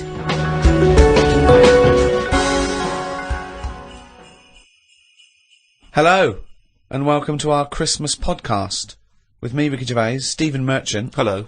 And Carl Pilkington. Right. Merry Christmas, everyone. Merry Christmas. Yeah. A lot of people are wondering, Rick, if having done so many podcasts this year, because we very much started the whole podcast revolution ourselves single-handedly roughly this time last year. Yeah, that's right. Have we perhaps exhausted the podcast phenomenon? Is it time to pack up the equipment and move on to something new? Well, this will be the last one for a little while, I think. I think, you know, we did, I think 24 and then these specials this year. I think we started it about this time last year. Well, I don't know about you, Rick, but I'm bored of the whole podcasting thing, and I know that you probably feel the same way. Well, let's stop for a while. We might get back together again, but it won't be for a while. It's we had a year. It was the year of the podcast. Been a weird year, hasn't it? Go on. No, I'm just saying, you know, when you look at it like that, when you think about all the podcasts that we've done Yeah. over the year, Yeah. just a lot of stuff has gone on. Looking back at the year, a year in which we've seen, you know, increasing violence in Iraq. We've seen the advent of more fears over global warming. We've seen George W. Bush take a massive battering in the midterm elections. We've seen many major world events this year. Carl, what's stuck out for you? What event do you, if you think, oh my God, if you were doing your own review of the year, what would you put on the front cover? The grub that was eating biscuits on my windowsill. Right. That's just a little bit more up there for you than the capturing of Saddam Hussein and his sentencing to death. Just because, you know, it's, I never thought I'd see that this year. So what exactly... What, the capture of Saddam or the grub? No, the grub. The grub. It was just, I was there on the computer. Yeah. I was having a cup of tea and a biscuit. I put the biscuit on the windowsill. I sort of picked it up. Why would you do that? What? Why? Why would you put a biscuit on a windowsill? Because I'm sat next to the windowsill. It's like something from a cartoon. I put the pie on the windowsill to cool down. Yeah. No, And some ruffians stole it. Yeah. So I was eating that and I was enjoying it. Put the rest of it back down for like the next half of the cup of tea. And I saw... Planned out. This is, I bet, well, we read about this later in the diary. So, and then I saw just like a little crumb moving. I was like, what's going on there? Yeah. So I looked down closer and there's an insect that is see-through, but with legs. And just sort of running off with a crumb into like a little hole. And then when I looked, I noticed there was loads of these little see-through things. And they were obviously all like, oh, I got biscuit. And, That's exactly what they were saying. We've got biscuits over here! but I can't, that, what was it, Target like I say, it was amazing, because they're miles away from what I'm about, and yet, Not that far. but they still like a bit of biscuit, and it was just weird that happened. I never thought that would happen in 2006. And that's You never thought that would happen in 2006! That's what's nice, isn't blown it? That's his what's mind. nice about the nature of the world. You know, we can invent iPods, we can bring out better vacuum cleaners, but at the end of the day, you can't make nature up. And to see this see-through thing, You do. eating a biscuit, blow your that's mind? where I've sort of gone this year. I'd say out of anything, I've sort of gone out of my way to learn more stuff about weird stuff that's out But I don't there. know what you've learned. You've learned that, A creature which you can't even identify that or you name. don't know, right? You don't know what it is, or looked like it nicked a bit of crumb. I don't know what knowledge is that. What is that? How is that useful? Just because everything is changing. But it's not useful. It's not useful to you, and it's not useful to anyone. You can't pass on that as knowledge because we don't know what it was, But Carl or where thinks, it happened, or why it happened. But Rick, Carl thinks that the grub has an inkling, has a taste for McVitie's in the same way that Carl does. That's why Yeah. he's from Mace. He's thinking, I can't believe it. We both love hobnobs. As It's opposed to just being extraordinary. taking the He would have starch eaten from the anything. flour. Yeah. Exactly. Yeah. But what I'm saying is that these things have been around for years, Yes. maybe longer than us, Yes. right? Now, their life isn't changing in the way that ours have. They still live in a little crack in the wall, Yeah. but they're eating biscuit, and that was never meant to happen. So it's changing it. What But I mean is, you might start getting fat insects. That should never have happened. You don't normally see a fat beetle. You go, oh, look at that, that's a bit fat. Put a bit of weight on. And now that's going to happen because they're eating sugary stuff. The squirrels in the park, because people are feeding them Mars bars and everything, they're getting fatter, they're getting bigger, they're getting more violent. Now, over time, you know, they're going to cause more trouble than they What are now. evidence have you got What that do they're you getting more think? violent? Just what- because when I'm sat in the park and what have you, they're really like cocky. They come up to you now and sort of jump up on the bench and sort of attack you for food. They're not happy with acorns now. They want a bit of croissant. And that's what I'm saying. They've changed. They're changing over time. Just like that grub having a biscuit. Everything's trying different food out. He'll want a gatto soon. Well, in the same way that, you know, Eclair. you look at people around the world, how they're eating weirder stuff. They're running out of, you know, ideas on how to cook food differently. And we're eating weird stuff. So our insects, everything's moving on. Everything's getting more intelligent. The goldfish memories got better. Chickens are more intelligent than people thought they were, apparently. Everything's... Time makes you more intelligent. Well, No, they do. That's a fact, isn't it? If you're knocking around longer, then you're learning more because more stuff's going on and you soak it up. And that's what these insects are doing. They're all learning. You know what I mean? No. I saw a cockroach playing Pac-Man. It was on the internet, right? And somebody had linked up a cockroach to some. I can't even be bothered explaining it, but that's what I'm saying. Everything's moving on. yeah, but Pac-Man's like such an old hat game, man. It's like from the 1980s. Yeah, that I mean, cockroach is jeez, so- come on, oh, he's so God. out of date. Get a with life, it. man. Hello, PlayStation 3. Is he Yeah, not rid hello. of it? Hello. Yesterday's cockroach. Oh, Fucking hell. what was he listening to? MC Hammer. Christ almighty. Fucking hell, Pac-Man. Get a life. High five, man.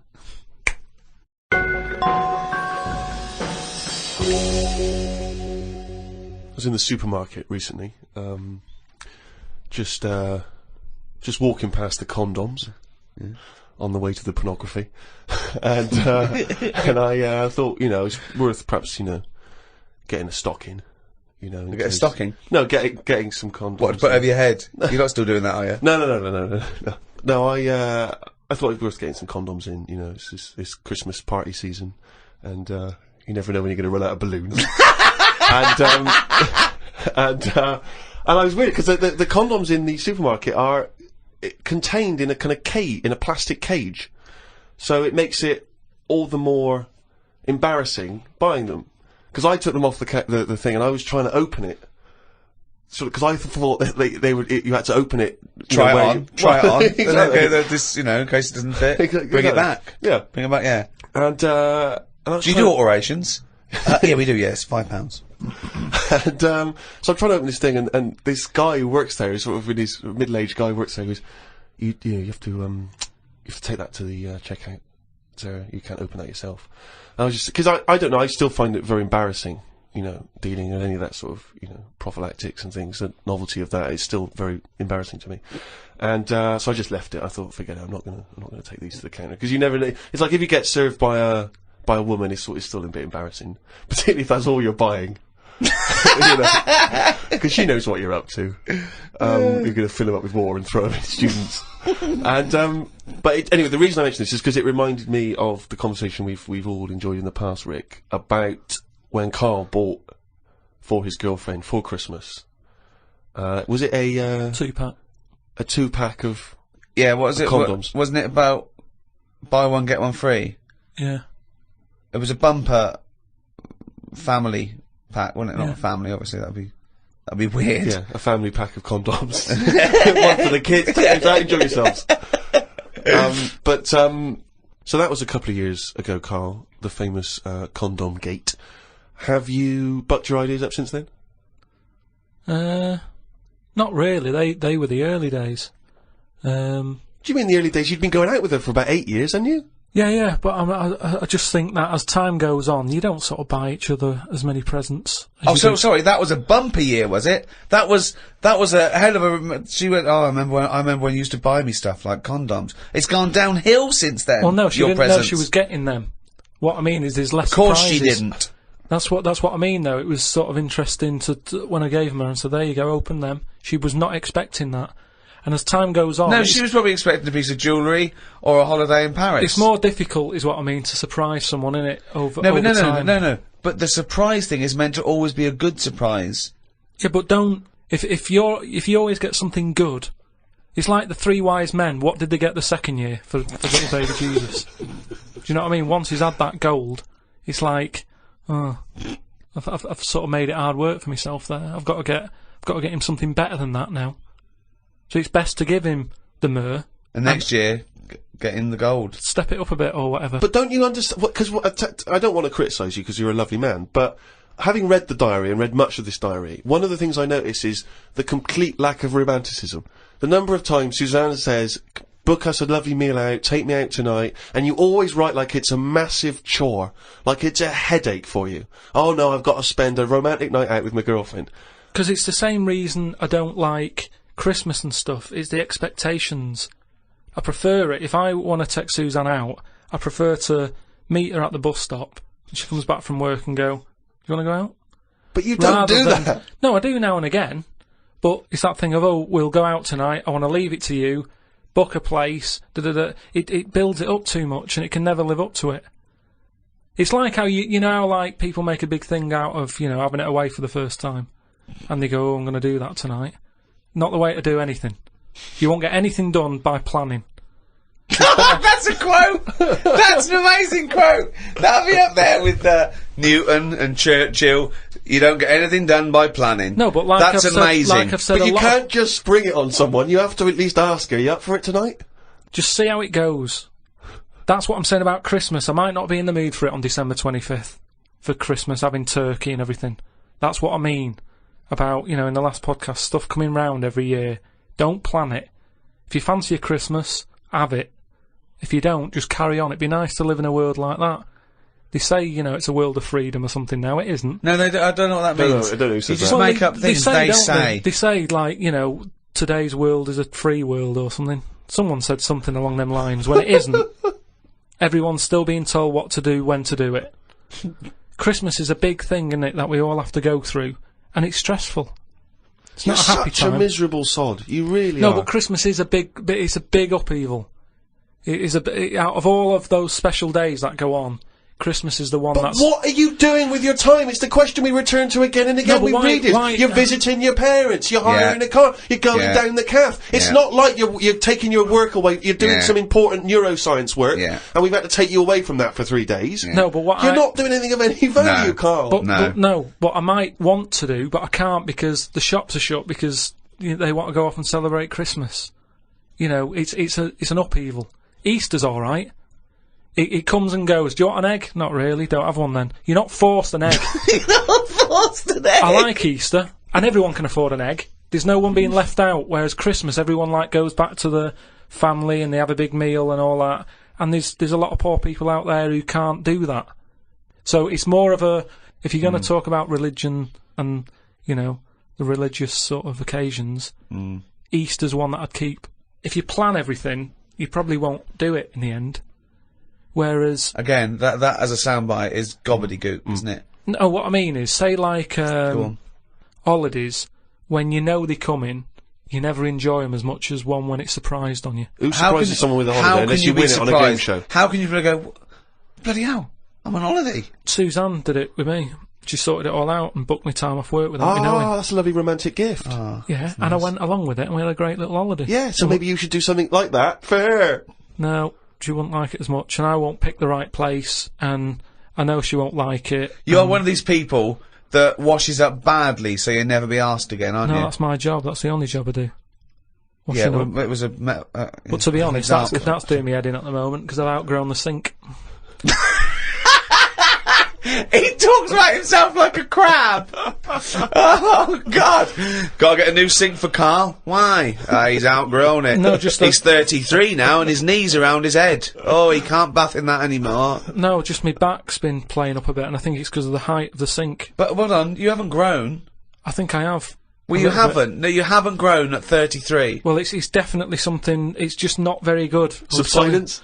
I don't know. I've just said to Suzanne, I said, this isn't as good as it used to be. It's not. This isn't as good as it used to be. He's washing up. Oh. He says he's got nothing in the flat. That's why he has to do a shop every day, because he's got nothing in the flat. It's easier that way, isn't it? You don't know what you're going to want to eat.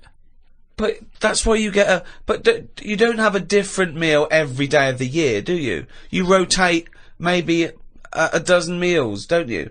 So you can get in enough ingredients that any time you go to the fridge and go, oh, am I going to have chicken? Or am I going to have fish today? Or maybe I'll have some pasta. I do that every day. No, but I always come down to one of half a dozen meals. You've got a freezer. We haven't got a freezer, have we? We've only got a little fridge. Oh, there's nothing wrong with nipping to the supermarket. There's nothing wrong with that. So you've got too much time on your hands, boy. You had one thing. You had to do one thing this year. Promote the book. Couldn't be bothered. Couldn't be bothered, mate. Could not be bothered. I haven't seen Carl an interview with him. I haven't seen him on the TV. Oh, he was on the TV a while back on the thing called The Culture Show on BBC Two. And I tell you what, he was sat there, looked like a little frightened frog in a chair being interviewed. And I tell you what, I'm not being funny, but his head looked fucking round. Did it look fucking round? Yeah. Literally looked like a little fucking round-headed twat. Yeah, I'm not doing that. And that's my personal opinion. Yeah. Did you enjoy that interview? Not really. Why? Well, I met a guy, funny you should mention that, I met a guy when I was in France recently, and I met a guy, he wasn't a Frenchman, but he was over there, and he saw me, he was a bit drunk, and he came over and he went, Carl Pilkington's got a head like a fucking orange. and I high-fived him and we agreed. I thought, isn't that nice? Even when you're abroad, you can find someone who speaks sense. Yeah. Have they shaved your head more? No.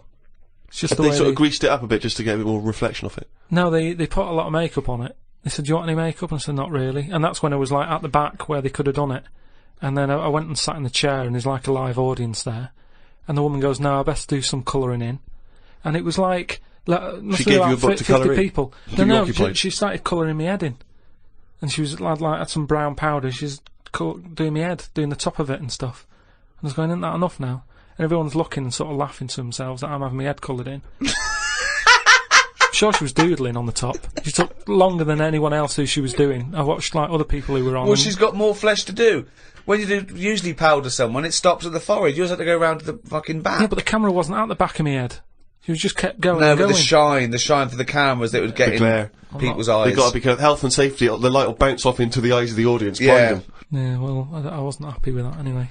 So I'm not doing it again. How do you cope with this newfound interest in you as a person? I've got an idea, Steve, by the way. You know, for me, I want Carl to be famous, so it gets him hassle in the street. Yep. That's what I'm hoping. Sure. When they see him in the street with his little yeah. fucking round-headed face like a fucking orange. Yeah. Right? I'm going to do a tour next year, okay, called Fame, okay? And everywhere I play, if I hopefully play to millions of people in, I might even go to America, but I'll make sure the theatres I play, or there's a picture of Carl on the seat, right, that they can put in their window. So next year, I want a picture of Carl Or in what every they're arsed window. with. Or whatever. But if you can make this yourself, put Carl everywhere. So, have you seen this bald-headed twat?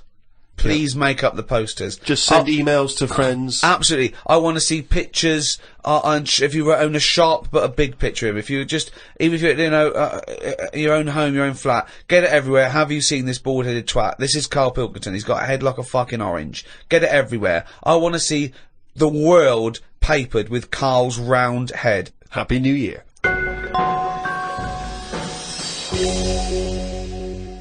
Oh, he's only gonna write it down for a whole fucking year.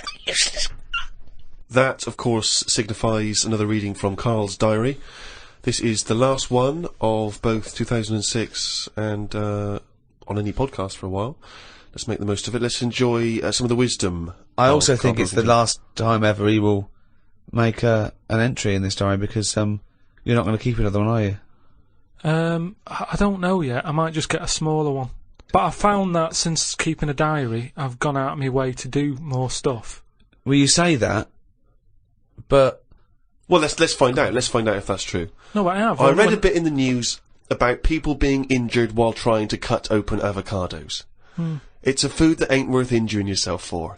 If it's a hassle to get into, leave it to the experts. I have never bought one. I have also avoided coconuts and pineapples.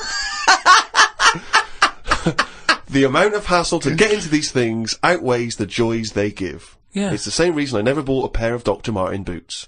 Too much hassle when it's time to take them off. Yeah, a lot of my mates used to wear them in like the 80s. You know, you can't just kick them off, can you? It's a big upheaval. What, you've got to unlace them, you mean? Yeah, I mean, since I found shoes with Velcro on them, brilliant. Just the way, I don't understand why laces... Is it because you can't tie your laces? No, I can do it, but it's wasted time. you're so lazy. Wasted time. That gives him more time to sit around and look at insects, How long eating does it take biscuits. to take off a pair of boots? Well, it's 14 ridiculous. seconds? He can't fit his days as it is. No, but I don't understand how some inventions sort of catch on and other things don't. But this is what I mean. He's got too much time on his hands. Sitting around at home thinking, why are we not using Velcro more? But there's Why one are we Velcro manufacturer going, yes! At At last! He last. said what needed to be said. Why don't you get it sponsored? Because you could wear a Velcro toupee. Oh. Because that would be great if we could do that. If someone could invent a little hairpiece for Carl, Velcro's the little bit of fluff he's got on the top of his head, his shiny orange-like head. Pop a little Velcro toupee on. I would love that. I would love to get him wearing a wig. But why necessarily reduce it to a toupee? Why not some kind of carrying device? You know, he could carry goods and things around in there, sandwiches. Yeah, he doesn't look like carrying a bag. Well, what about that? A little thing you carried around, a little Velcro thing you carried a pot on your head for your sort of like keys and trinkets and money and that. Well, no, I've told you about that idea that's out there but hasn't caught on as well, the tie. Right. The tie with loads of pockets and stuff in it. Yeah, but you got to wear a tie. Yeah, but that'd be quite nice, wouldn't it? I've never wore a tie because I always think, what's the point? It's just hanging there in the way. Can you imagine this image of Carl walking around in his big Velcro shoes, a tie with an apple stuffed in it, car keys, Yeah. iPod? No, but don't you think it's a good idea? Would you wear it with a shirt and collar or just a t-shirt? No, wear it with a shirt. That's what I'm saying. It's an invention that will smarten up the world. Now, a tie, what does a tie do exactly? Yeah. What does it do? Nothing. Right, so I'm saying make it do something. But I'm saying don't wear it at all. Pop your keys in the trouser pocket. No, because take a bag. because the world is getting more and more scruffier, isn't it? When you look I back don't know what that means. I don't know what that means. when you look back at like Victorian times and everything, everyone wore a hat. Right, they wore a tie, they wore a suit, and it was a nicer looking place to look at. When you see it on pictures, you go, what a smart world that is. Well, you can't see cholera and things on pictures, but sure. No. No, but I'm just saying it's better to try and cover it up with a bit of, you know, Cloth. yeah. Yeah. The world looked nicer with more cloth. Whereas now everyone's roaming about scruffily. So what I'm saying is, if we make the tie more useful, and give it a purpose, it might come back and the world will look tidier. But a tie, its purpose is to look smart, really. Well, originally it was because we didn't have buttons, so it kept the collar up at the front. That was the invention. It was a useful invention, the tie. Yeah, it was called a tie. It tied together, okay? So then, when we had buttons, that we didn't really need the tie, but it was a symbol of smartness, like saying, I've made an effort, okay? But now, that would go away. So now, you wouldn't look smart with a tie. They go, oh look, it's like a bag round his head with his apples and oranges and his keys and his sticks he's making a nest out of. So it would be scruffy. It would make the tie scruffy, so it would defeat the object. So now when you're carrying stuff round, I mean, crawling on all fours because your shopping's so heavy round your neck, they'd go, look at that scruffy fucker on all fours. Oh look, but look at his lovely head of hair. It's Velcro! It's a hat! Yeah, well, that's the other problem, isn't it? I can't go back to a wig now. My theory about reading old news is right. It's less bad when you know it's old. It was a story about a weatherman who was fired yesterday for having a nude picture of himself on the internet. But that happened 2 days ago. He's probably got another job by now. So old news isn't as shocking. Well, old news isn't news though, is it? It's olds. What are you doing? Just reading the olds? No, but what I mean is, if someone... Stick the video on of last week's news. I just want to catch up on the olds. Yeah, but then it's still news. News is something that you don't know, isn't it? If someone tells that's you everything to you. That's information, Carl, not news. Yeah. But news is information. No, and the key with news is the word new. No, I don't think it is it? It's just information, but they tell you at 10 o'clock at night. It's like, what information's gone on? Bong. Here's some information. Yeah, that you didn't know before because you couldn't have, because it only happened today. Bong. Yeah, but never mind that. I'll tell you in a couple of days. It doesn't matter as long as you get the same info. Bong. Yeah, we can't call it news though because it's misleading. We'd get done. It's called olds. Bong. Yeah, but listen to me theory. What I'm saying is that if someone in your family, you know, it's Christmas and that, I don't want to bring the tone down, but someone dies in your family. Now say if you're away on holiday, and they don't call you because they don't want to ruin your holiday, and you come home, and they go, Uncle Frank's dead, and you go, oh, when did that happen? And they go, 2 weeks ago. Now because everyone else has got over it, it's not as bad for you. Because part of bad news is the way everyone's walking around moping, going, oh, have you heard the news? Frank's dead. But because everyone's got over it, time is a healer. That's what I mean about old news. It's better than new news. But according to you, the only news that really matters is stuff that affects you. So it doesn't matter when you. There was an earthquake. When was it? Yesterday. Phew, that's all right then. Often the aftermath is worse than the actual event. 2, you only care about things that actually happen to you. So the doctor goes, "You got a kidney stone." Oh, when did this happen? 2 weeks ago. Oh, that's all right then. Doesn't make sense. No, but the world is... You're not upset about dead Uncle Frank just because other people are upset. You'd be upset personally. Would it make any difference when they told you? Yeah, but it is everyone else's emotions that make it worse, I think. Knocking around people who are miserable. What about warnings? What about when they do things like smog warnings, or, you know, there may be a... I don't like it on the news when they sort of say, news just in. I think, oh, what's this? You think, oh, what's going on? But it might be useful to know important information. No, it just makes you panic. What? Yeah, but sometimes knowing stuff keeps you alive. Yeah, I don't know if I like it. It's sirens, you see. I don't like sirens, do I? I've said to you, I think it's a scary noise. Well, it's meant to be, so you get out of the way. No, it's not meant to be. It's a sign to get out of the way. I'd prefer it if it... Like a voice. Hiya! Could you just move out of the way it can for be us? anything, as long as we know. It can be a chicken noise. But as long as you know that's chicken not going to noise... freak people out. No, but it sort of make you smile. But you'd go, oh, best get out of the way. You're cycling along and you hear what sounds like a giant chicken behind you. And you smile, because you know that even though someone is burning to death, there's something clucking in my way. Do-do-do-do, whack! Do-do-do-do, whack! Oh, that's probably a guy having a heart attack. Going to my mum and dad's today. I'll cut to the chase, Rick. They basically, we got about 4 pages where they drive to his mum and dad's. Oh, Jesus I'll skip Christ. past that because it takes fucking forever. Got there, mum and dad, his mum made him some dinner. The old woman next door, brackets, whose man was a witch, just pop that in brackets. Just pop that in brackets. I think we've discussed that before, actually, the old woman whose mum was a witch. Whose mum was a witch. Yeah. Oh. The old woman next door has been worrying because she keeps seeing adverts on the telly about changing to digital TV. She's saying she doesn't want wires drilled into her walls because they'll make a mess. My dad told her that it doesn't matter because it'll probably won't happen until 2012 and she'll be dead by then. He didn't say that to her, though, did No, he? he did. They've got, you know, she's old. She knows she's going to die. I mean, it's something we've all got in common. And he's right, isn't he? Why is she worrying about it? Maybe that's sorted it out. Put it into perspective for her. You will be dead when this happens. Don't be worrying about it. But everybody worries, don't they? You've got that little sort of hole in your head that you fill with worries. You know, everyone's got to fill that little worry hole with worries, and that's hers. Worry hole. Everyone's got to fill the we've worry hole with got to assume worry. that there's a worry hole. A worry hole. Don't be filled with worries. I love the fact that, you know, doctors in a million years would dig this up and go, humans used to have a worry hole. Went to bed around midnight. Suzanne and I decided to sleep tops and tails, because it made me get a bit more room. Me dad had cut a bit off the mattress to fit it between two cupboards. It's amazing how much of a difference it makes just sawing off a bit of the mattress.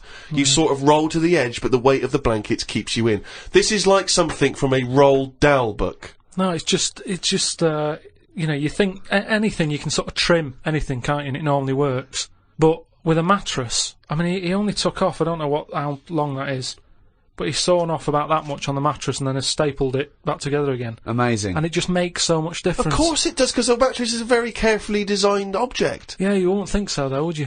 Well, you just would think if you had a it's full of fucking brain in sponge. your nut. No, Someone took his brain out of his worry hole?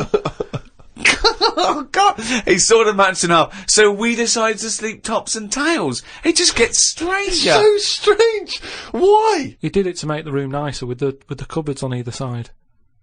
So he sawed a mattress in half. Well, not in half. Can you imagine how much hard it must be to saw a mattress in half? What did he use? What, a big electric saw? Well, it must have been, yeah, because there's a lot of springs and stuff in there. Jesus. So what happens to the springs? They just spring out the side. Well, some sort of stick out a little bit, but you're not lying on top, are you? They come out the side. So it's just got a bit of gaffer tape and a staple gun. Unbelievable. Hey, man alive. It's like... Does he run it as a hotel?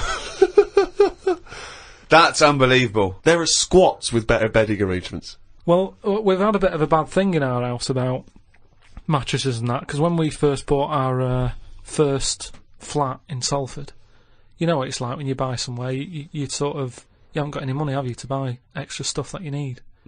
So, we bought a bed, right, but there's that rip-off thing with beds, where you buy a bed, but a mattress doesn't come with it, which I've never understood that. Because it's not a bed, is it? Without that mattress, it's not a bed. It's a car without an engine. You wouldn't go, there you go. Well, that seems cheap. Well, there's no engine in it. So we bought this, like, you know, flat and what have you. And we bought the bed. And then, like, we haven't got a mattress.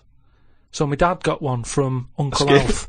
No, well, from that Uncle Alf fella, because he had one in his van that he used to use now and again if he was, like, travelling round.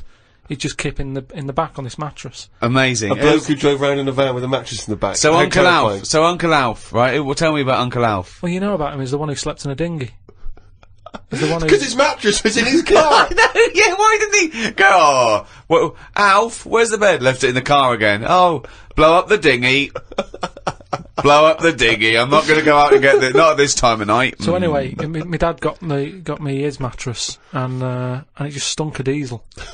And Suzanne was like, "Oh, I'm not happy with this," and I think she realised sort of what sort of family She's got herself and into. stuff. Wow, she landed on her feet when she got you. So now she's always a bit touchy about, you know, mattresses and things. Unbelievable. Uncle Alf, of course, sadly passed away when he couldn't escape from his sinking ship. The fire engines were too late.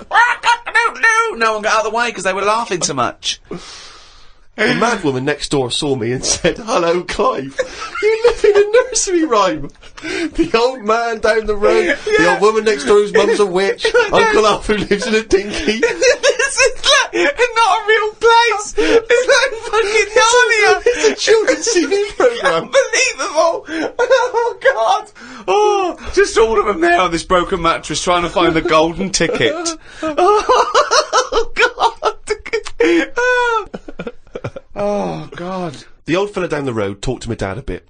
He kept bees in the back garden. Oh, for fuck's sake. Here comes the bee man. His Yorkie dog was knocking about when he was messing with them, and it ended up getting stung 150 times. Oh, little bastard. What is he doing? It's not dead, but it cost a lot to get all the stings out. I don't know why people keep dangerous pets and insects. The amount of gear he had to wear to play with them is balmy. I don't think he's playing with the bees. He's not playing with them, is he? Well, what is he doing then? Well, I don't know, but I think you should get the dog the same protection. Yeah, but that's just it, isn't it? It's like, you can't mix your pets. If you've got a snake, you don't have a mouse. Do you know what I mean? They don't get on. And it's the same with them. Don't have bees. I can't imagine one bit of enjoyment. The only thing he does is the honey. And it's like, well, how much is that to buy? It's not worth messing about wearing a big white suit just to get some honey. There's a shop down the road. Bees are kept for a very good reason, aren't they? What? For honey. Yeah, no, but like I say, you can buy honey for next to nothing. Where do you think... What do you mean? But where does the honey come from that you buy? Yeah, from some proper bee farm. Let them do it. All he's doing, he's not making loads of pots of honey. He's looking after himself. And the thing with honey is, it doesn't go off either. No, it doesn't, no. So get 10 bees, get the honey made, kick them out. But you eat the honey, that's the point. Yeah, I know, but It doesn't. You can't eat it and then it's still there in the jar. It's not magical. Maybe in your world, no. Uncle Fred had that never-ending jar of honey. But how much honey do you eat? What I'm saying is, it's one of them things in it that you buy, and you can move into a new house, buy some honey, and when you leave that house, that honey's still in the cupboard. You don't eat that much of it. So get 10 bees, get your honey's worth. 10 bees! Imagine keeping 10 bees! Well, just get them to do the graft. If you've got loads of bees, they're not all pulling the weight, are they? Because they'll go, well, I'm not doing any, because I'll leave it to the others. No. Whereas if you've got 10 bees, you know that none of them are pulling the weight if there's no honey. That's what I'm saying. No, it's not a workhouse. Bees don't knock around saying, I got a bad back. Anyway, back to this reading from the twits. The news covered a story about a fish that knocked about 400 million years ago. It was 33 feet long and had a jaw strong enough to eat a shark in one go. All the dangerous stuff seems to die out, and yet things that you think wouldn't stand a chance, like worms, are still here, yet they have no legs or eyes. I saw a future human in the news article the other month about the future woman. She had 3 breasts. They looked alright. Well, no, that's not. I can't see how that's going to ever evolve. No, well, they say about how about evolving and that. I read that there's going to be ugly people. People are starting to go ugly. Yeah, they're still going to have bilateral symmetry, I imagine. I don't know what that means, but Well, I'll tell you now, right? They're talking about like people who are just like, you know, you look at them and you go, oh, look at the state of that, right? And it'll get to a point when we're all so ugly that no one will have it away, and we're just going to die out. Well, that's not true either. That's not true either. That is the biggest worry. Well, no, so... That's the world's biggest worry. So as we evolve and we change, our mindset doesn't change. We're still going, I wish we looked like they did a million years ago. I don't fancy anything. No, but look how things do change. But why are we all going to get ugly? I don't understand. It's just the air and stuff, isn't it? It's just, the air? Or yeah, the hair? You know, the air that we breathe and stuff, and the food we eat. Everything's changing, and we're not going to look that healthy, and we're just all going to go ugly. You've only got to look at some stuff that's in the sea, and you think, look at the state of that. What's and that's got to do with the human evolution? But the stuff in the sea is still propagating. Yeah, but they've been around longer than us. But it's still reproducing, so your theory falls down. But they're deep down, aren't they, in the dark, so they probably can't see what they're having it away with. If they were up on the outside, they'd have died out ages ago. Why? Because they wouldn't fancy the other stonefish or yeah, because they're sea really slug. odd looking. I can't remember the name. I think it was a viper or something. It was just a head. But Carl, the fish that's just a head. It was well ugly. Watched a programme about twins this morning. It was filmed 16 years ago. They are mental. They did everything together, including the vacking up. Phone calls had to happen twice so they could both have the same chat, and they said the same stuff at the same time. Well weird. The bloke who I watched it with, I don't know who that is, just some homeless guys that you just invited into the flat? Just someone I've been sort of working with. Sure, a mate of yours. He said he fantasised about having it away with a pair of twins. I don't see the point in this. If you're going to have 2 of something, I would prefer to have 2 different. Have 2 different women. If I had 2 cars, I wouldn't have the same one twice. Same rule with women. I don't even normally like buying the same pair of trainers twice in a row. No, if you're going to have something new, make a change. It's like that fella who was going out with a woman and then left her and went out with a twin sister. Not worth it. Not worth it! It's not worth the upheaval, is it? Because it's exactly the same model. I watched the final of I'm a Celebrity, Get Me Out of Here. It was between singer Jason Donovan, singer Mylene Class, and singer Matt out of a boy band. I had my money on Donovan, but Matt won it. I think it was because of his last task. He ate a fisheye, some grubs, a big fat insect that they have on every year, a crocodile knob, and a kangaroo anus. I feel like we've come there, Rick, to where we entered. It was this time last year when we first started the podcast that we were talking about I'm a Celebrity, Get Me Out of Here, and you coined the famous phrase I could eat a knob at night. Yeah. So it's full circle. It's just the last series finished recently, and it was astounding that he ate a crocodile knob, he ate a crocodile eye, he chewed up and swallowed a kangaroo's anus, which I to be honest, I didn't know was a food stuff. Could you eat any of that? If I had to eat any of them, it would have to be the anus. What, really? Yeah, more than the other stuff. I couldn't eat anything that's still alive. No.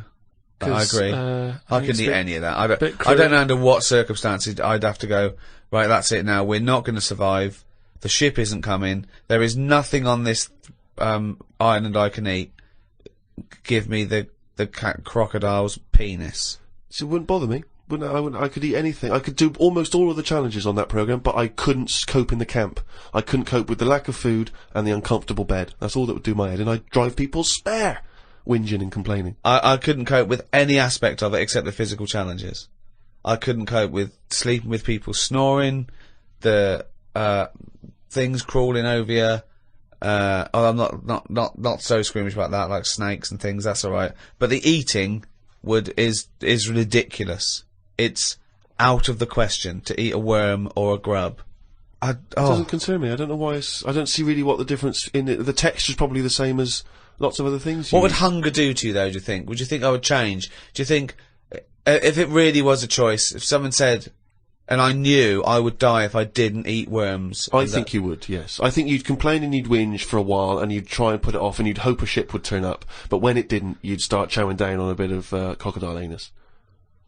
But then where's the rest of the crocodile? Well, yeah, that's a good point. Who's been eating that? How come I've got this? You know, you're meant to, work together as a team in bad time, and yet I'm being handed an anus. Forget it. Let me starve.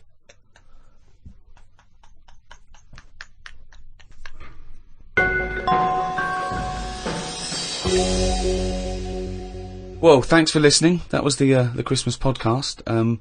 We should say the winner of the last competition we did. They can win the podcast book and Flanimals and the extras book that's out, still available, all available, and the CD. The three CD set of the best of the podcast. Yeah, is that right? Series 1. Brand new hour. If you haven't got that, get out. Maybe you've got some record tokens. Yeah, if you've got record tokens or book tokens, those are the perfect things to spend them on. Or £50 from your auntie. Exactly. Go and buy one of those. And the winner was Stephanie Prow from the Wirral. Well done, Steph. Well done. Well, thank you to Positive Internet, the guys that host this podcast. That's the end. That's the end of the Christmas podcast and the end of this team for a little while. Yeah. It's been great. So it's goodbye from me, Ricky Gervais. Goodbye from Stephen Merchant. Goodbye and Happy New Year. And goodbye from Carl Pilkington. Alright. Alright. That was alright, wasn't it? Yeah, that's good. It's alright. What are you doing now? You got time for a coffee or something? I can't now. I'm going to the the orphanage for terminally ill kids. Oh yeah. I'm going down there. I'll go down there every Christmas and sort of, do you? Entertain them. Oh stuff, well, I bet that's lovely for them. Yeah, no, I've actually written a song. I'm going to perform. They see The Office and see that I'm singing that. You've written a song for them. Yeah. Well, could we hear a bit? I mean, what? I don't want to put you on the spot, but you've got the guitar there, is it? Yeah. I wrote this for a kid. He's a brave little guy. He's only about 10, but it's heartbreaking. He's Don't cry, it's Christmas, Santa's coming soon, and it sounds a little gay. Oh, isn't that be quite moving for everyone? Yeah, I would ask you now to not play that song. Oh no, too late now, they expect me. But I'm not sure it's going to be as well received as you perhaps hope. I think that's better than any gift, and I don't really want to give gifts because they're expensive. So. Sure.